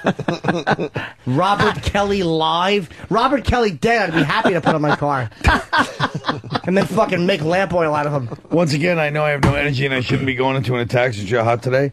But no better than the shit you've been shilling for years. Oh, fucking shit, Colin's AIDS coming back. T-shirts or whatever the fuck that corny shit is. I make no fucking bones about it. Slip it up. I'm not done, you hack. I can't remember the name of those hack T-shirts. Hey, you put one of your expressions on a shirt if anyone can understand them. It would look like when they write profanity in a comic book. Fucking 2 pound signs and a dash. Oh, fuck yourself. I told you I knew I shouldn't be messing around today. But I couldn't keep my mouth shut. You walked right into that one, Colin. Oh, shit. I couldn't stop. Fucking Jimmy. No one's touching. Unstoppable. I knew he was on fire today, but I just had to. No one's touching Jimmy today. You got to just sit back. Wait, listen to the sweeping up of the Bob Kelly project. Here we go. Can we put a mic down there? Oh, yeah. Let's mic sweeping. Listen. This is great fun. What a great show. He's sweeping up the remains of Bob Kelly's project. Whenever Bobby talks about like being in a limo, I always have a picture of like just outside of Lexington, Kentucky, one of those trailers. There's like a horse stall, and his head's skipping. All right, we gotta take a break. For replay purposes, we gotta take a break. So why don't we do that? Colin Quinn in studio today. Are you promoting anything, Colin? You've been here for 4 actually, hours. I know, but I am at Caroline's on last week of April, whatever, the 26th, 27th, whatever. And working with me is Keith Robinson. I don't know if you know him, so it's going to be a hot one. We like Keith. Perpetual opener. Man, I'll tell you what. I'll be at fucking... He didn't say you, he asked me. I know that, but I'm So jumping in. shut up. I'm fucking Bobby backing this. I'll be fucking... I'm in piggyback. Bobby. I'm in... It's like Munson. I'm in Detroit this Saturday. Fucking at Clutch Cargo's somewhere in Detroit. You're at Detroit with the... Is he going with you? You see him on the plane? I'm I'm gonna be seeing Jimmy in Detroit. Is that part of your tour, Ant? No, I don't have jungle fever. I'm Bobby backing it. Are you gonna have tour T-shirts made, Ant? Yeah. What the hell is Clutch Cargo's? Anthony's place? No, it's a fucking rock club. That's what I work. Anthony's tour. Yeah. All right, we got to take a break, and I think we're just going to wrap up next. So far. Although we have a fine little story about parents and what they do when they find out they have a Down syndrome kid. Parents just don't understand. Hanger. Well, we might do this or when a we big get back. steel-toed boot. Either one will do the trick. They asked the parents. Hey, we got to get one of those abortions. My brother got his girlfriend one once. I'm going to give the listeners a head start. One of the tracks is labeled, "What about the positive parts of Down syndrome?" Hey, this is Dr. Michio Kaku, and you're listening to Opie and Anthony. Opie and Anthony. Oh, I'm sorry, right. Hey, this is Dr. Michio Kaku, and you're listening to Opie and... Opie? Opie, all right. Okay, Opie, right. We physicists always pronounce it Opie because of a famous physicist, Oppenheimer. Okay, Opie. Okay. Yeah, he built the atomic bomb. Okay, ready? Hey, this is Dr. Michio Kaku. You're listening to Opie and Anthony.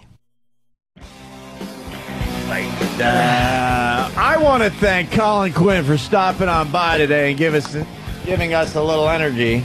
Thanks. A little tired after the long weekend, and you came in and really helped us out. You were a fine catalyst today, my friend. Well, thank you, yeah, but then, it turned out I got so tired by the end, Norton just hammered me for the last hour and a half. I would have hammered you if you were awake, stupid. Don't act like I got lucky because you were fucking sleepy. You did get lucky. No, I didn't. Well, all right, whatever. Good one. Good one, right? He was great in the beginning, though. Yeah, I'm great on terrestrial. Then on XM, he caught up with me because I don't work dirty. We don't know what you don't work dirty. You do work good on testial. You fucking zilch. I'm good on testial. All right, let's do line of the day. I'm on testial. Line of the day is brought to you by AshleyMadison.com, a new sponsor to the line of the day. If you're looking for a lul, and they spell it L-I-L, Lil apostrophe, something on the side and don't want to get caught, do yourself a favor and check out AshleyMadison.com. So basically, if you want to cheat, go to AshleyMadison.com. See, they set you up. Why like, are we beating around the bush? If you want to get some strange poo-ha. Yeah. It reminds me of that new song, OPP, by Norton by Nation. It just came out. New song. Yeah, cheating. You want to cheat. You can't do it yourself. No. It's crazy. So they hook you up. I lost my pet egg. Ugh, that fucking nasty ass thing. Okay, what do we? 6 runner-ups. Jesus fuck. A lot of laughs. A lot of laughs. Hilarity. All right, line of the day. Yeah. Here's a runner-up line of the day. Oh, damn you. I spoke with the burning bush last night. Yes, my wife, Mrs. Heston, had a rash. Cunt joke. That should hold them over for a while. All right. Let's do the next runner-up line of the day. Oh, boy, I give him the creeps, too. Maybe because you were 112 on the bestseller list. Oh, that wasn't even nice. Well, if I'd gotten a celebrity to write the forward, maybe I would have done better. Oh, forward written by Colin Quinn. Oh, that had to hurt. Colin, comment?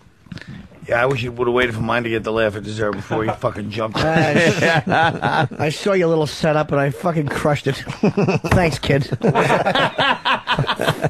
Thanks. Here goes my joke, a setup. That's what it was. Thanks for the softball shit, Dick. What are you doing, Colin? Colin's picking up the I chair. thought he was apologizing to it. Why are you knocking the chair over on its Because side? he fucking does the same thing I do every day with these 9-feet cords. Is they wraps around the bottom. Winds around like fucking Maury's neck. Yeah, it's like fucking, your chair is now Johnny Olaf with the fucking curtains around it. All right, let's do the next runner-up line of the day as Colin Quinn untangles his headphones. Oh, my God. Did you refer to Anthony as the other day at the cellar? A Corsican pimp. Okay.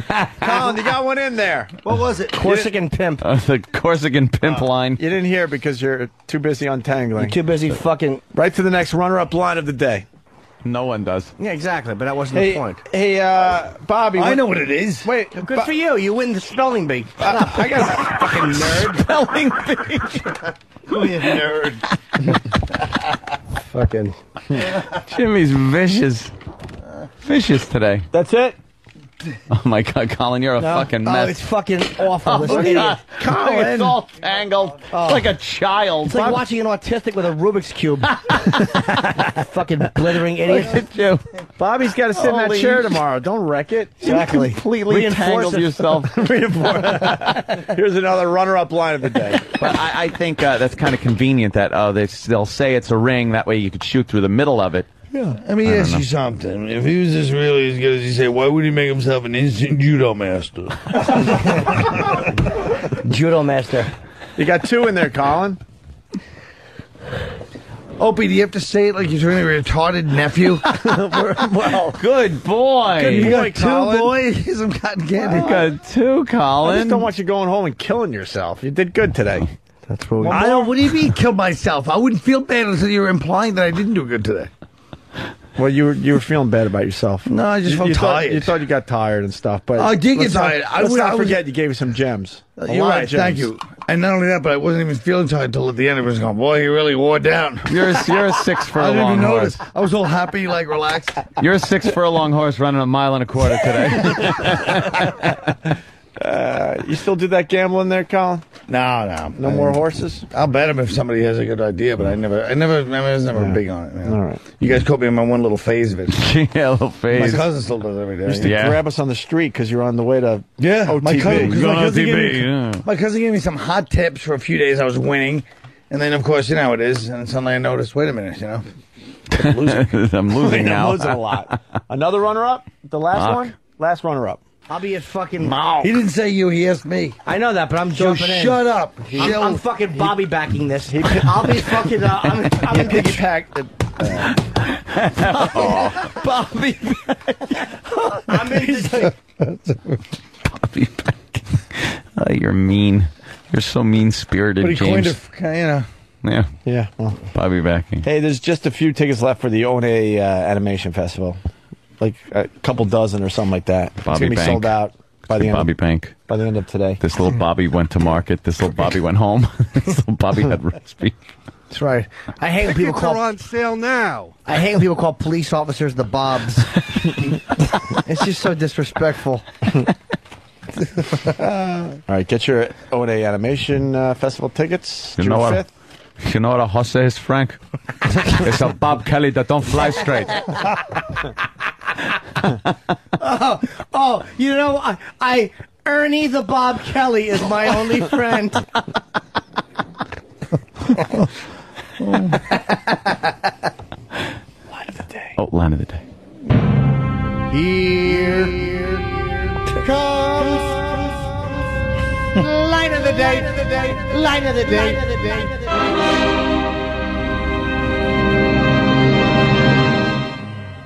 Anthony, in the middle of everyone trashing me, goes, "Yeah, I mean, I like Colin, but what's he doing?" I can't tell you the level of fury I felt hearing this back alley Tunisian knife fighter. Colin! That's what started the whole damn thing. Yes. Yes. Colin had me on the ropes there. That was a good one. Stephen S. has a very good That was a question good for one. you, Colin. I was really before going for we the other leave. one, too. Stephen S. writes, will Colin be too tired if Jerry calls him for another push? Oh, shit. No. You know, Steve, I swear to God, just cut the jive now. It's really starting to spread. It was an OK magazine. Fast Freddy's getting very angry at us lately. Why? Very unhappy that we're not doing bonus show today. He's also saying bonus show equals more tickets sold, dummies. We have 24 tickets left to sell. That's it. That's right. Tell Fast Freddy to take a flying leap. Uh-oh. That kind of language is uncalled for. Look, Charlton Heston. Anthony, look, did you show? Yes, he's dead. No. There he is. Actor fought Alzheimer's.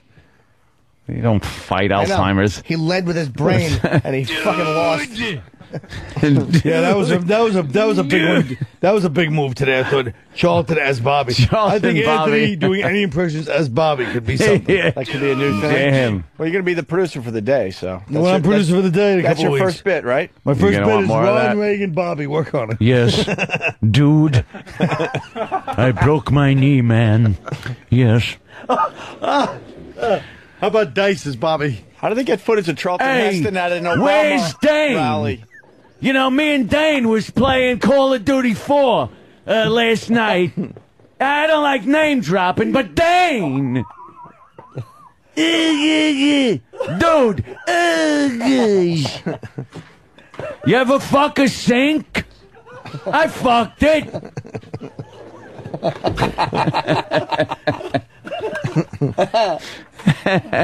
How you doing?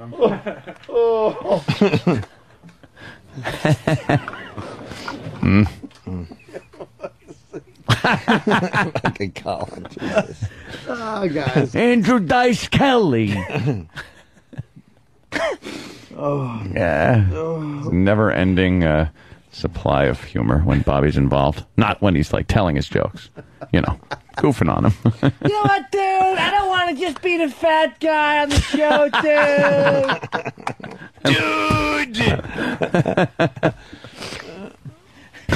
Fucking mustachioed aircraft carrier. Shut up. He really should. He looks like the guy from the Sam Breakstone commercial. I'd like to fucking kick him right in the stomach. A little dog should be fucking biting on his thing. Get off me, you! Get off me! Fucking. That's what he does when he walks on stone.